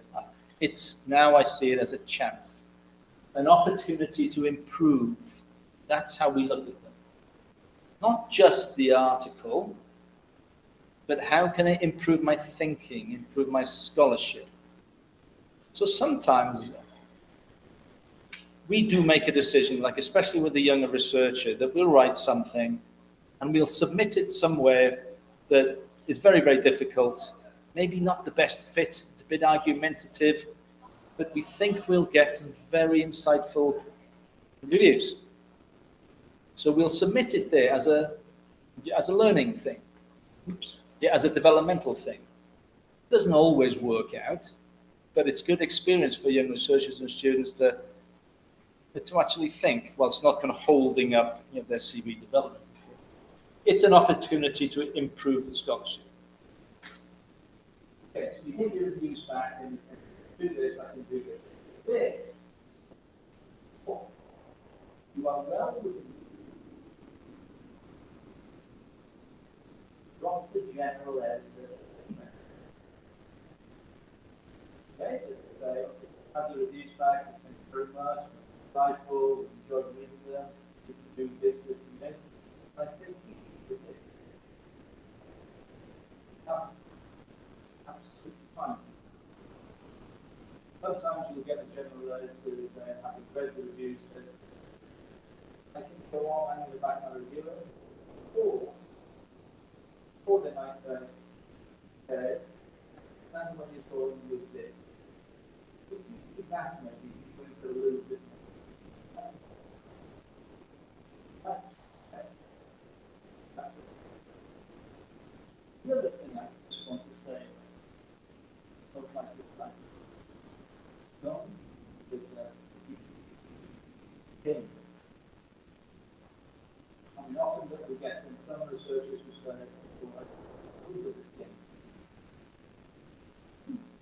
this is who you are. Church represents you. If you get something else, then your name on it. Get around. You're happy with that represents you at that stage in your life, and then well, not good. Make sure you work. Let's start again. You work. What's again? Who you are. Yeah, I want to give you some examples of some comments from our journal, the Sports Coaching Review. Like what sort of stuff would we look? So you can guess that one of them. And these are things you think within a general sense. If you want to get into the critical journal. I got these out last week. Yeah, so recently. It's not irrational. Why? Why is this so good? I can see that X is in this, and Y is in this. So why is it so good? So there's that one. Again, that's the time as I said before. It seems as if the data have just been accepted and not been interrogated, not interpreted. So they've just been accepted, even though, remember, contradictions are inherent when you actually read them. You think, well, this goes against what the said. So they have to alter that with me. So another example. Well, this one really gets like a lot of us. When you read a journal article, usually from observations of interviews and methodology, there's a theme that emerges. What is that? These are themes. Magic. I am the researcher, and I go in and I think, actually, this is important, that's important, that's you don't do this. The researcher that goes in digs them out. So they have to take responsibility for that. So, think about the nature of knowledge, epistemological response. You construct it if that's what you meant to say.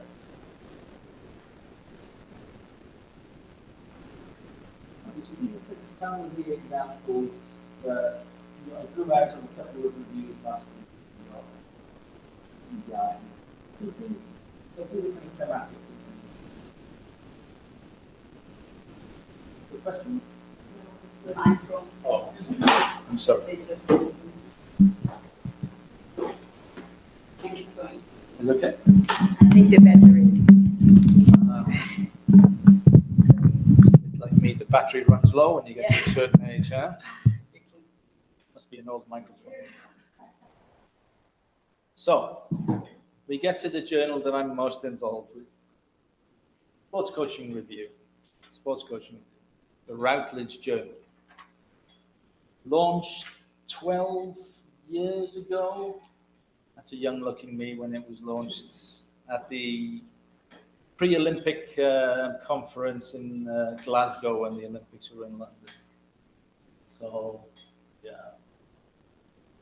So I've been there right from the start.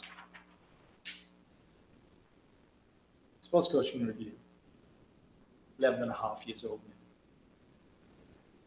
So, why was the journal launched in the first place? Let me give you, because there's always a history to where things are now. I felt there was a real lack of credibility for a critical journal in the field of coaching. That we had some that was in journals kind of such as Sports Education and Society, which was a model for this, but there were like a lot of other journals that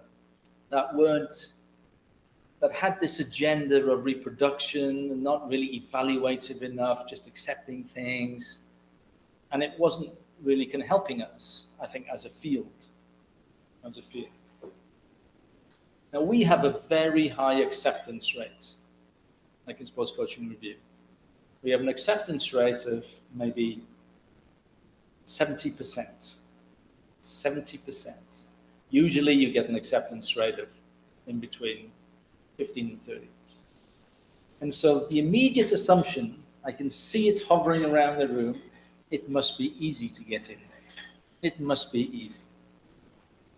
But actually, it's more difficult. And why do I say that? Is because like everything arrives like on my desk first. So it gets a desk review. So I have somebody else I work with, Charlie Corsby, I think you met Charlie, that we just have a look at it and say, is it in line with the aims of the journal? Is it what we're trying to do here? Without being overly narrow, because you exclude them far too much.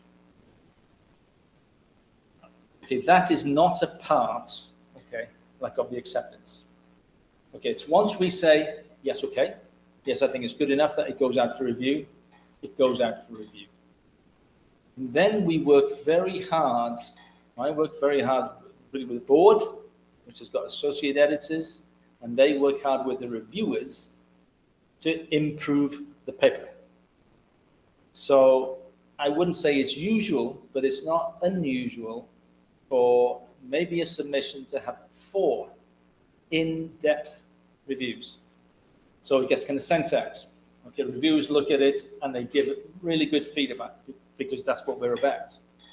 It comes back, okay, the author has another go, improved, it goes back to the reviewers. It gets another lot, now they need to do more of this, they need to think about this in a better way. It goes back to the authors. It comes back for a third time. And sometimes it goes for a fourth time.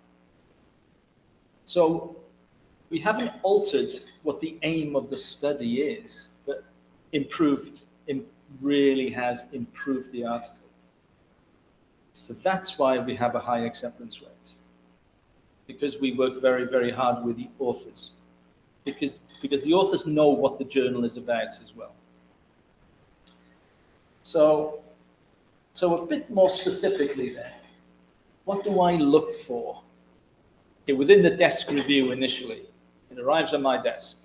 Okay, what am I asking myself? It's got to, I'm sure you know, it's got to ask the why question. So what? Why is this necessary? It's got to ask that. I also ask, what are the authors trying to do?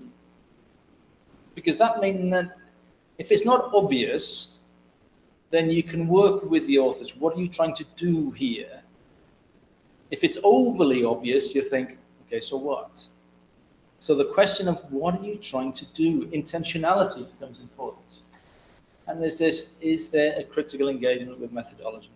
Usually, not usually, but largely within kind of journals, you see, yeah, I did interviews with 6 coaches, I observed them 3 times, and I did this. Never happens that way. It's never like that. So I want something about reflexivity. I want something about the ethical dynamics, power dynamics in the field. If you're researching your own students, I need this kind of thing, not a linear, sanitized version like of methods. So these are the immediate things, and if they're not there or not there enough, it goes back. Just maybe just elaborating on this like a little bit. I really like the work of Laurel Richardson.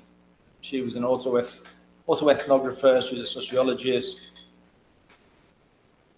And she wrote something like a while ago now, and it's always, kind of stayed with me about how do we evaluate work? How do we evaluate your own work? And how do we evaluate the work of others? So these have guided me in many ways, but particularly like as a general editor.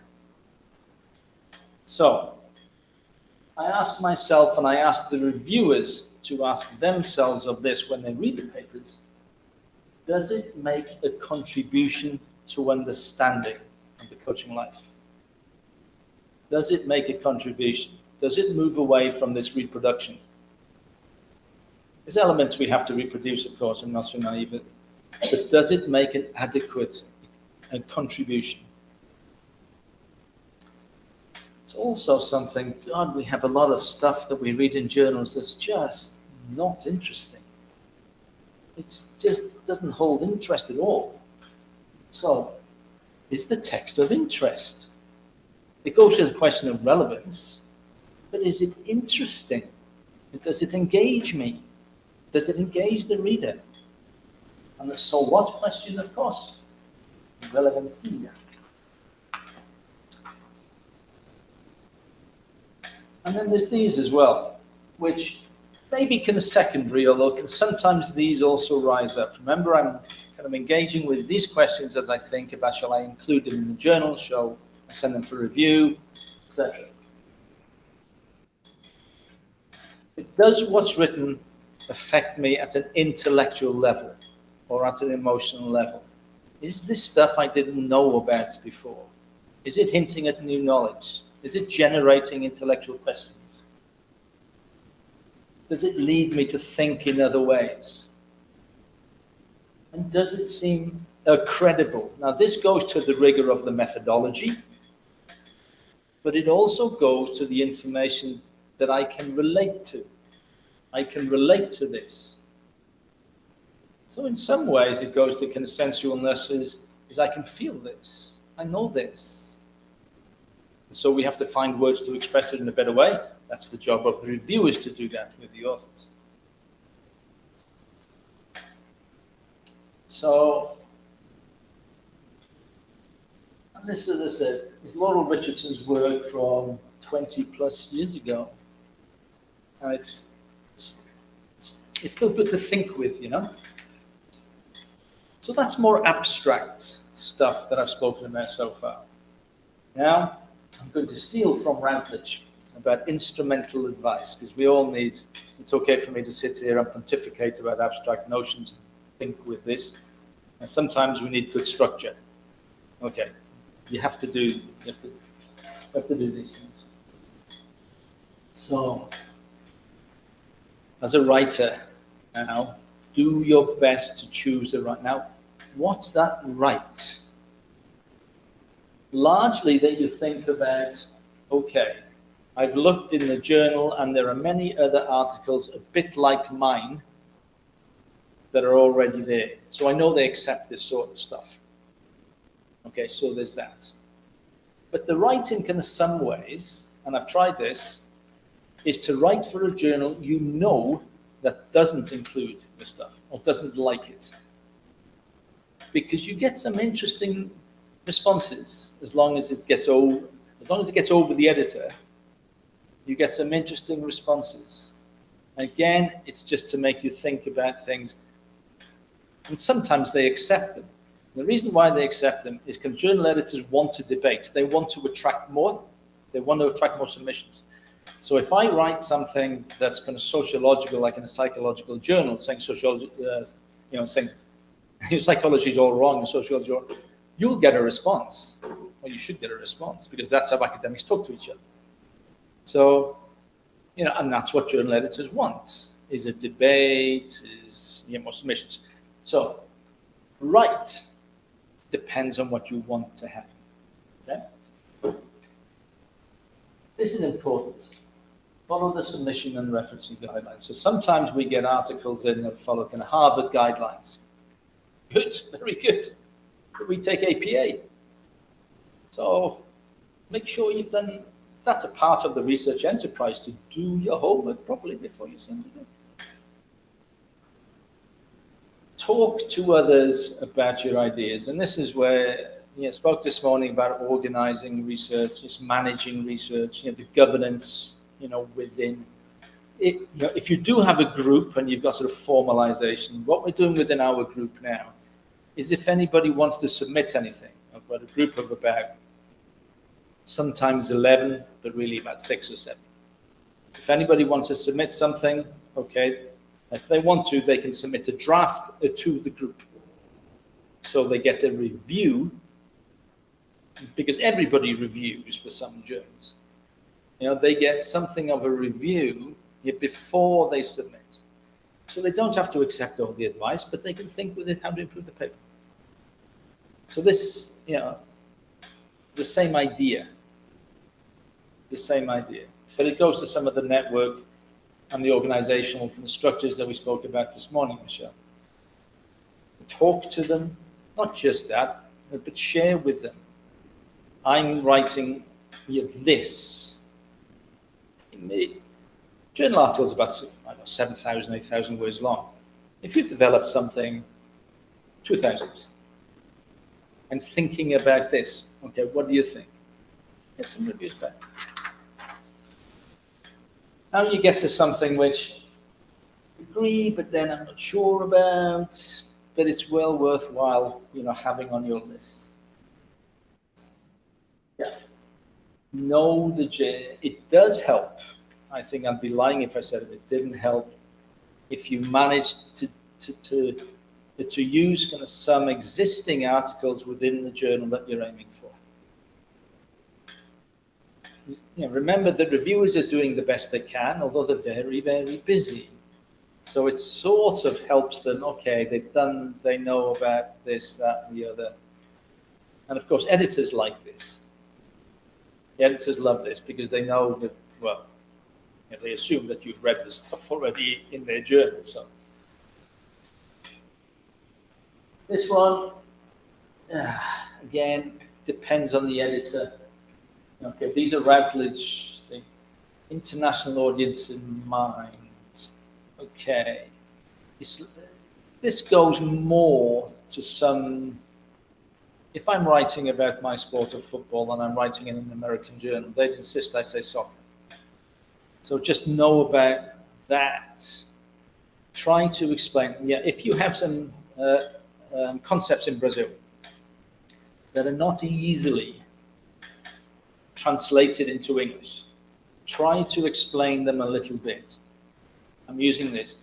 And by this, what I mean is, so there's not an assumption that everybody knows what you're talking about. And there's this one as well, which is necessary but problematic for me because I find it patronizing. English isn't your first language. Consider using an English language service. I don't think it's right that so many journals, follow English, because when you move things across language, you lose nuance of context. But it is, and if there's a requirement that you write in certain journals, and they're English journals, then it's almost unavoidable, because as a general editor, what I want is for the meaning of your work to be adequately understood. Okay, that's the end game, is the meaning to be adequately understood. And so sometimes you do have to go to someone who really knows the language very, very well to get the meaning across. But it's not so easy, and it's not so easy to accept sometimes too. I understand that. So, on the basis of that, I think I've gone for about 40 minutes. Questions? Questionai? Perguntas?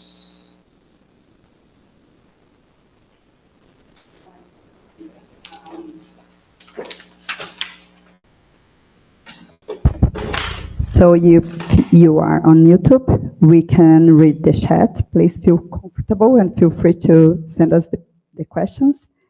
Questions from the audience?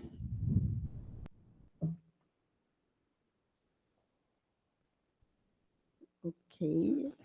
I do have about the reviewers, because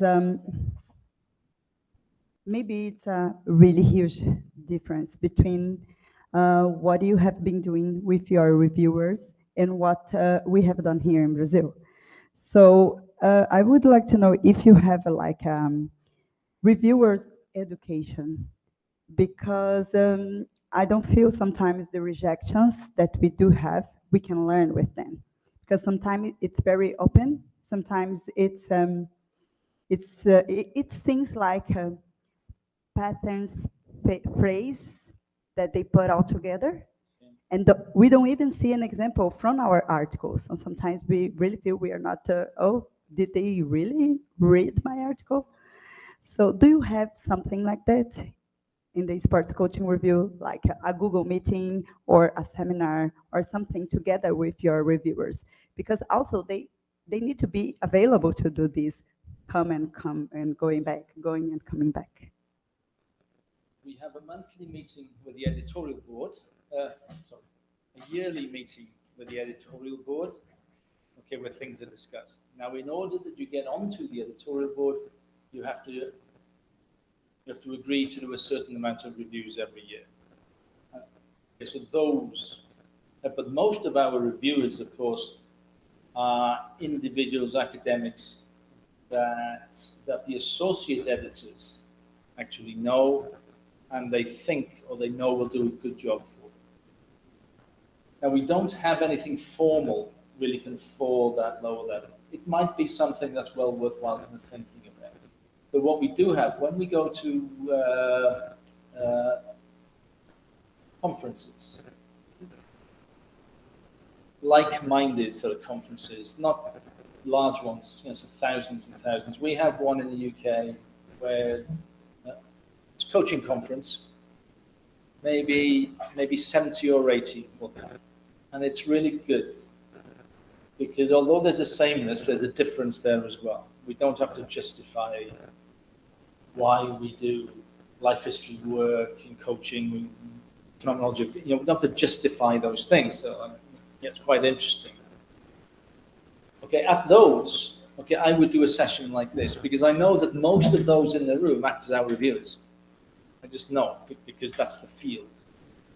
So yeah, some of this would go to like a session, and I'd have a half-hour slot and a question and answer. So from that viewpoint, and that happens at least once a year, maybe a couple times a year. You know, as we get more reviewers, you know, expand the pool. Okay, so that happens. So it's about, yeah, that's about all really. It's interesting, and let me ask you if in Cardiff University or any other university you have been working in, do they value the reviewers? Because what we also feel here back in Brazil is that doing a review is a really hard job. It's a pedagogical process altogether, so we have sometimes even to study the subject to check some information. And what we see is that if I put on my CV that I review in journal, whatever, Brazilian educational journal, it doesn't count. So I would like to know if in Cardiff, or how do you, as international, like walking around, do you think it's changing, or it is still not valued enough, or should we fight to have it more valued? In the UK, it is valued because this is a part of the system. Mm. And it's, yeah, as we say, it keeps the ship afloat. And so even though like it's a lot of work, Mm-hmm. which you don't get much recognition for, but without it, there wouldn't be any journals, and there wouldn't. Yeah. So there is a value of it. I think it's implicit more than explicit. What we have, yeah, when you want to move up the ladder from lecturer, senior lecturer, like associate prof, to prof, and things, of course, you know, research is the main thing. Okay, often. It can be different things as well, innovation, teaching, but research is the main thing. But you have to have esteem indicators, we call them as well. Esteem indicators, so you're of good standing in the field. And if you can show, and if you can say, well, you know, I'm a reviewer for this journal or for that journal, I'm on the board of this journal, that shows that you have good standing. So that's a part of the application. Okay, when I used to look at these things and the applications to go to reader, which is associate prof in the UK, and prof, okay, you have to have a certain amount of research, the impact of the research, but what else? Are they known? Have they got good standing? What's the evidence of that? And that would, you know, you're having reviews and being a board editor, a board member, you know, would go to answering that sort of question. So it is valued, and probably not valued enough. Good. We have two questions from YouTube. So Fabiano Lima, he wants to know what are the themes in the sports field that you do have more frequently in the sports coaching review? Psychology, or whatever. Our themes are more critical in nature. So we accept kind of psychological work as long as it's evaluated, critical. It's more likely that we have more kind of sociological work because that's disciplines leans towards the criticality aspect, yeah, a bit easier. And so we do have a lot of that. We also welcome phenomenological work. We also welcome theoretical arguments, so they don't have to have data. Yeah? Oh, great. It's a position. So it's the rigor and a criticality. Those are the themes rather than it has to be this as a discipline, this discipline. Can you tell us which sport? Do you have more like data or works or empirical works? Which sport? Yeah. Being UK journal and most of our readership most of our submissions. Yes, kind of football. Yes. Yeah. We do have one more question: how to develop research problems that are original in a world that we have a lot of publication, because sometimes we think it's original and suddenly we get to know that some people around or in another journal have published it already. So how to deal with that? How to deal with that? Yeah. Easy to say. It's a thorough literature review. State of art, kind of state of art. But yes, when you're doing a literature review, it doesn't mean you have to read absolutely everything in the field. Try to get at the abstracts and try to make sense of the abstracts. And if you think that it's relevant, then you go and read. So there are ways that short circuits it, but you do a thorough literature review, and then really you have the aims of the study and your literature review. Now, you cannot arrive at these absolutely without the review, otherwise you might be replicating somebody's already done it. But you have to have a thought, an aim, in order that you're reading about something. So these things would go somewhat tandem. So as you do more review, these are kind of firmed up until you're satisfied that actually there is enough originality, like in my problem statement. And also, following this question from Otávio, he wants to know what should be, or what do you feel that are the topics that must be attractive for the sports coaching review? For example, maybe you can notice a gap into disabled people coaches or women coaches or something. So what are the gaps and what are the things that you as an editor can tell us that you are missing? One of the obvious ones which we're trying to address at the moment is the phenomenology of coaching. Oh.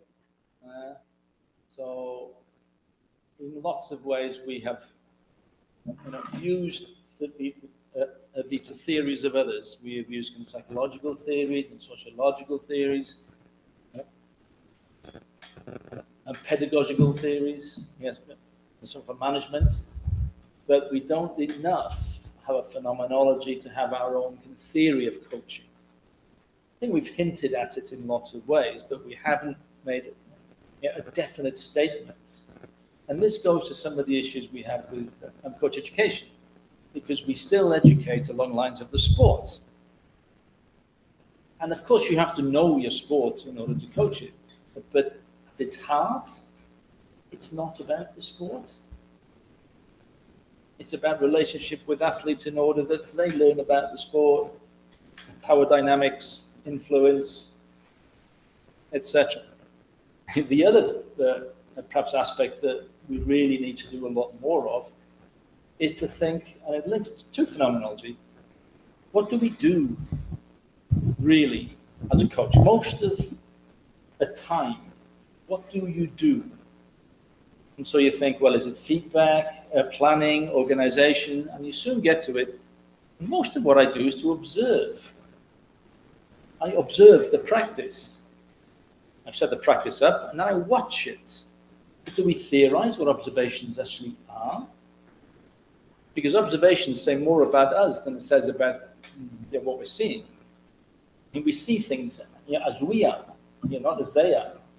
And so theories of observation, which then informs the action of coaching, we haven't really explored at all.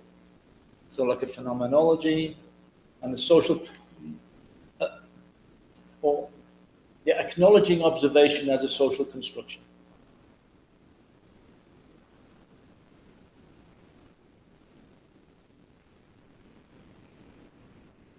Thank you. Someone from the audience? No? We do have one more. Let's talk about the deadlines. So it's more pragmatic information, but how long do you usually check the articles and then it goes to the reviewers? What is the period for the reviewers to send you back the information? And do you check it before going to the authors, or you trust your reviewers and it goes straight ahead? I mean, everything is automated. I get looped into everything. I'm going to say this. Well, yeah. When somebody submits something into the journal, I get an email saying something's right. So then I have to look at it and action it and say, yes, it's good enough, and it goes out. I try and do that at least within a couple of days of it arriving. Good. Maybe 3 days. Okay, then I think it goes to the associate editors then. Okay, then the associate editors, of which we have 5 in the journal, will make a decision about which reviewers. So they would read it and say, oh, this is about this subject. I think it's best to go to him or to her. Okay, so then it's the reviewers who get, I can't say exactly how long. It's actually on the website and I should know. But within about a week of when the reviews are expected, okay, I get looped into an email saying that this review is expected back, so keep on top of it.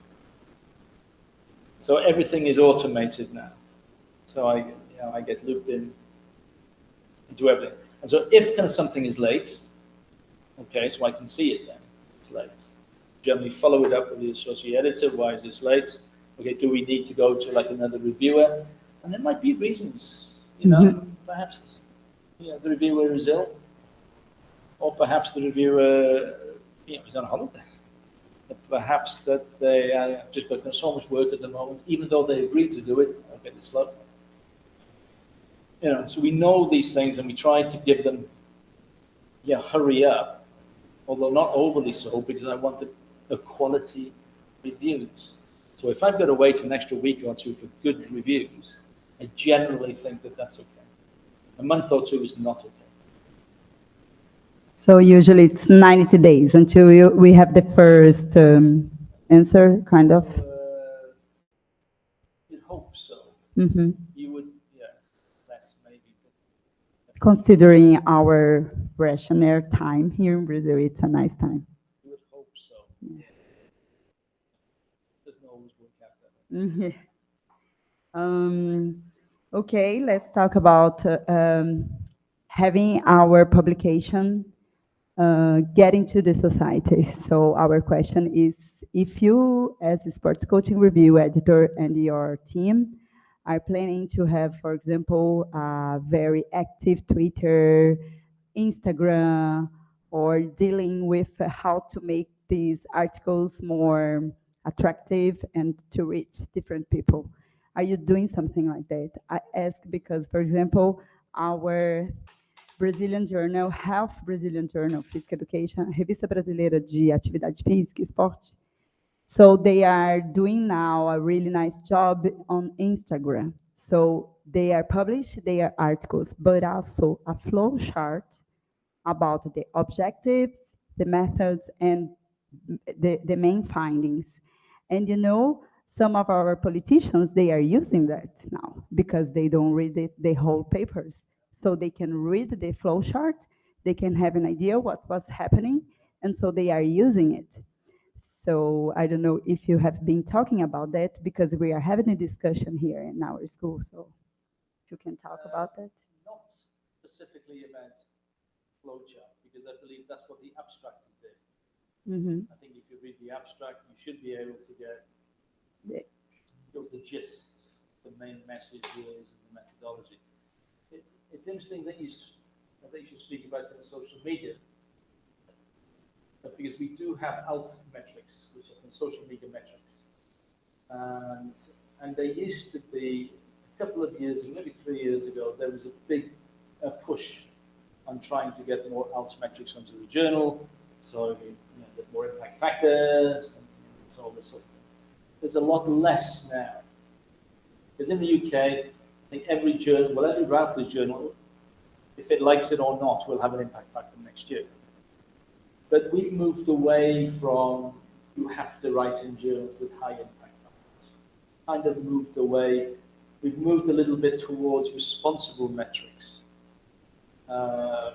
which really kind of factors in the impact of the work. You have to look at some different works in different ways, and contextual and a bit more nuanced. So we've moved away from, okay, what's your impact factor? Because I won't write in a journal underneath this. Kind of moved away from that a little bit to what sort of articles are in this journal and making a decision for that. One of the problems I have is I want to make the journal more international. I want to reach other regions of the world in terms of the research to get it in, but also the readership. Now, so many won't write for a journal, unless it has a good impact factor, because that's what their university wants and demands. So it's hard to get into some regions of the world who still kind of follow this. And I make these arguments, but then they ask, well, what's your impact factor? So those are some of the debates that we have at the moment. How can we internationalize the journal? How can we make it attractive for people? When our impact factor, well, we will have one next year. It's okay, but we're a small-ish kind of journal. It's kind of 3 editions a year we publish. We don't publish 6. The field is still quite young. And it's quite a narrow field. It's not like the Journal of Sports Sciences, which welcomes really articles from all different areas. So it's going to have less readership. It's going to have less impact factor, just by the nature of the journal. But one thing we have done as well is to give some articles an open access. And so I can say a number of articles a year are just open for everybody, open maybe for 6 months. And then we have a social media editor who's on and does what he does and lets everybody know. So we do have those kind of strategies.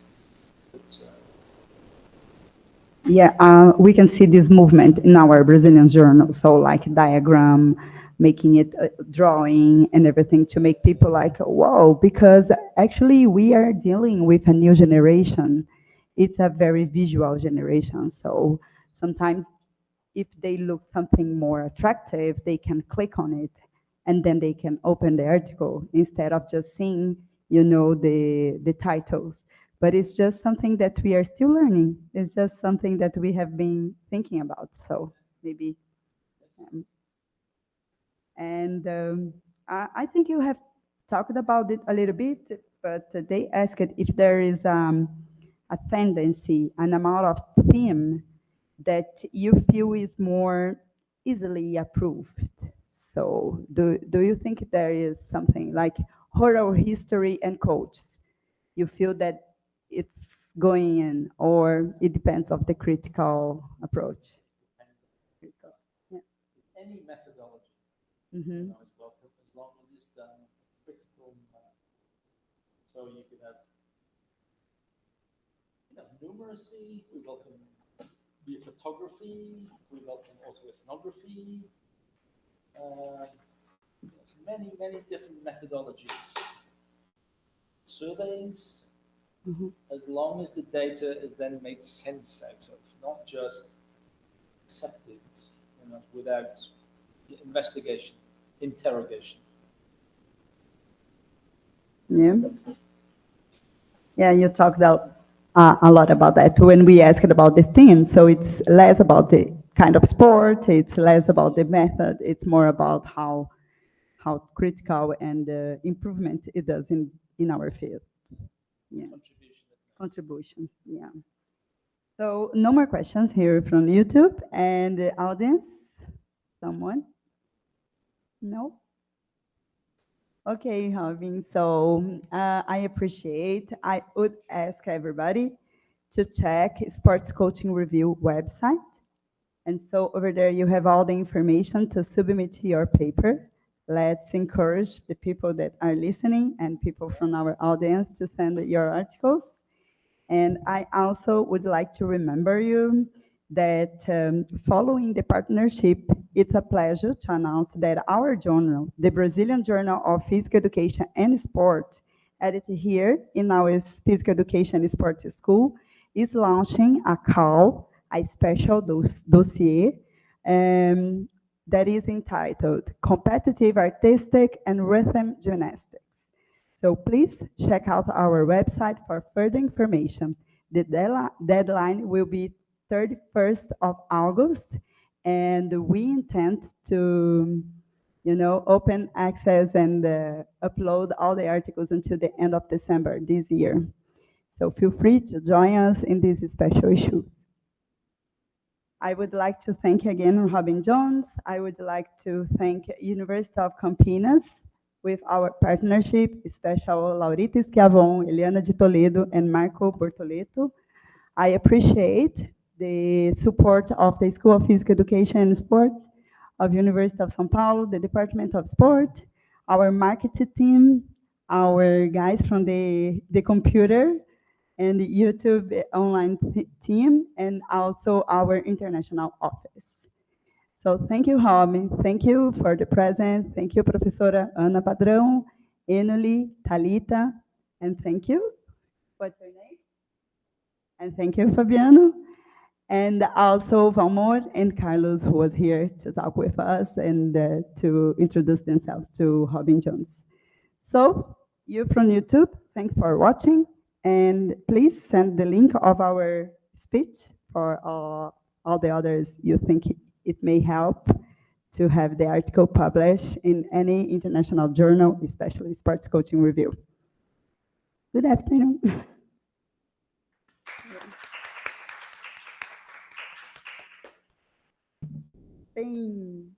Let's have a picture. Yeah.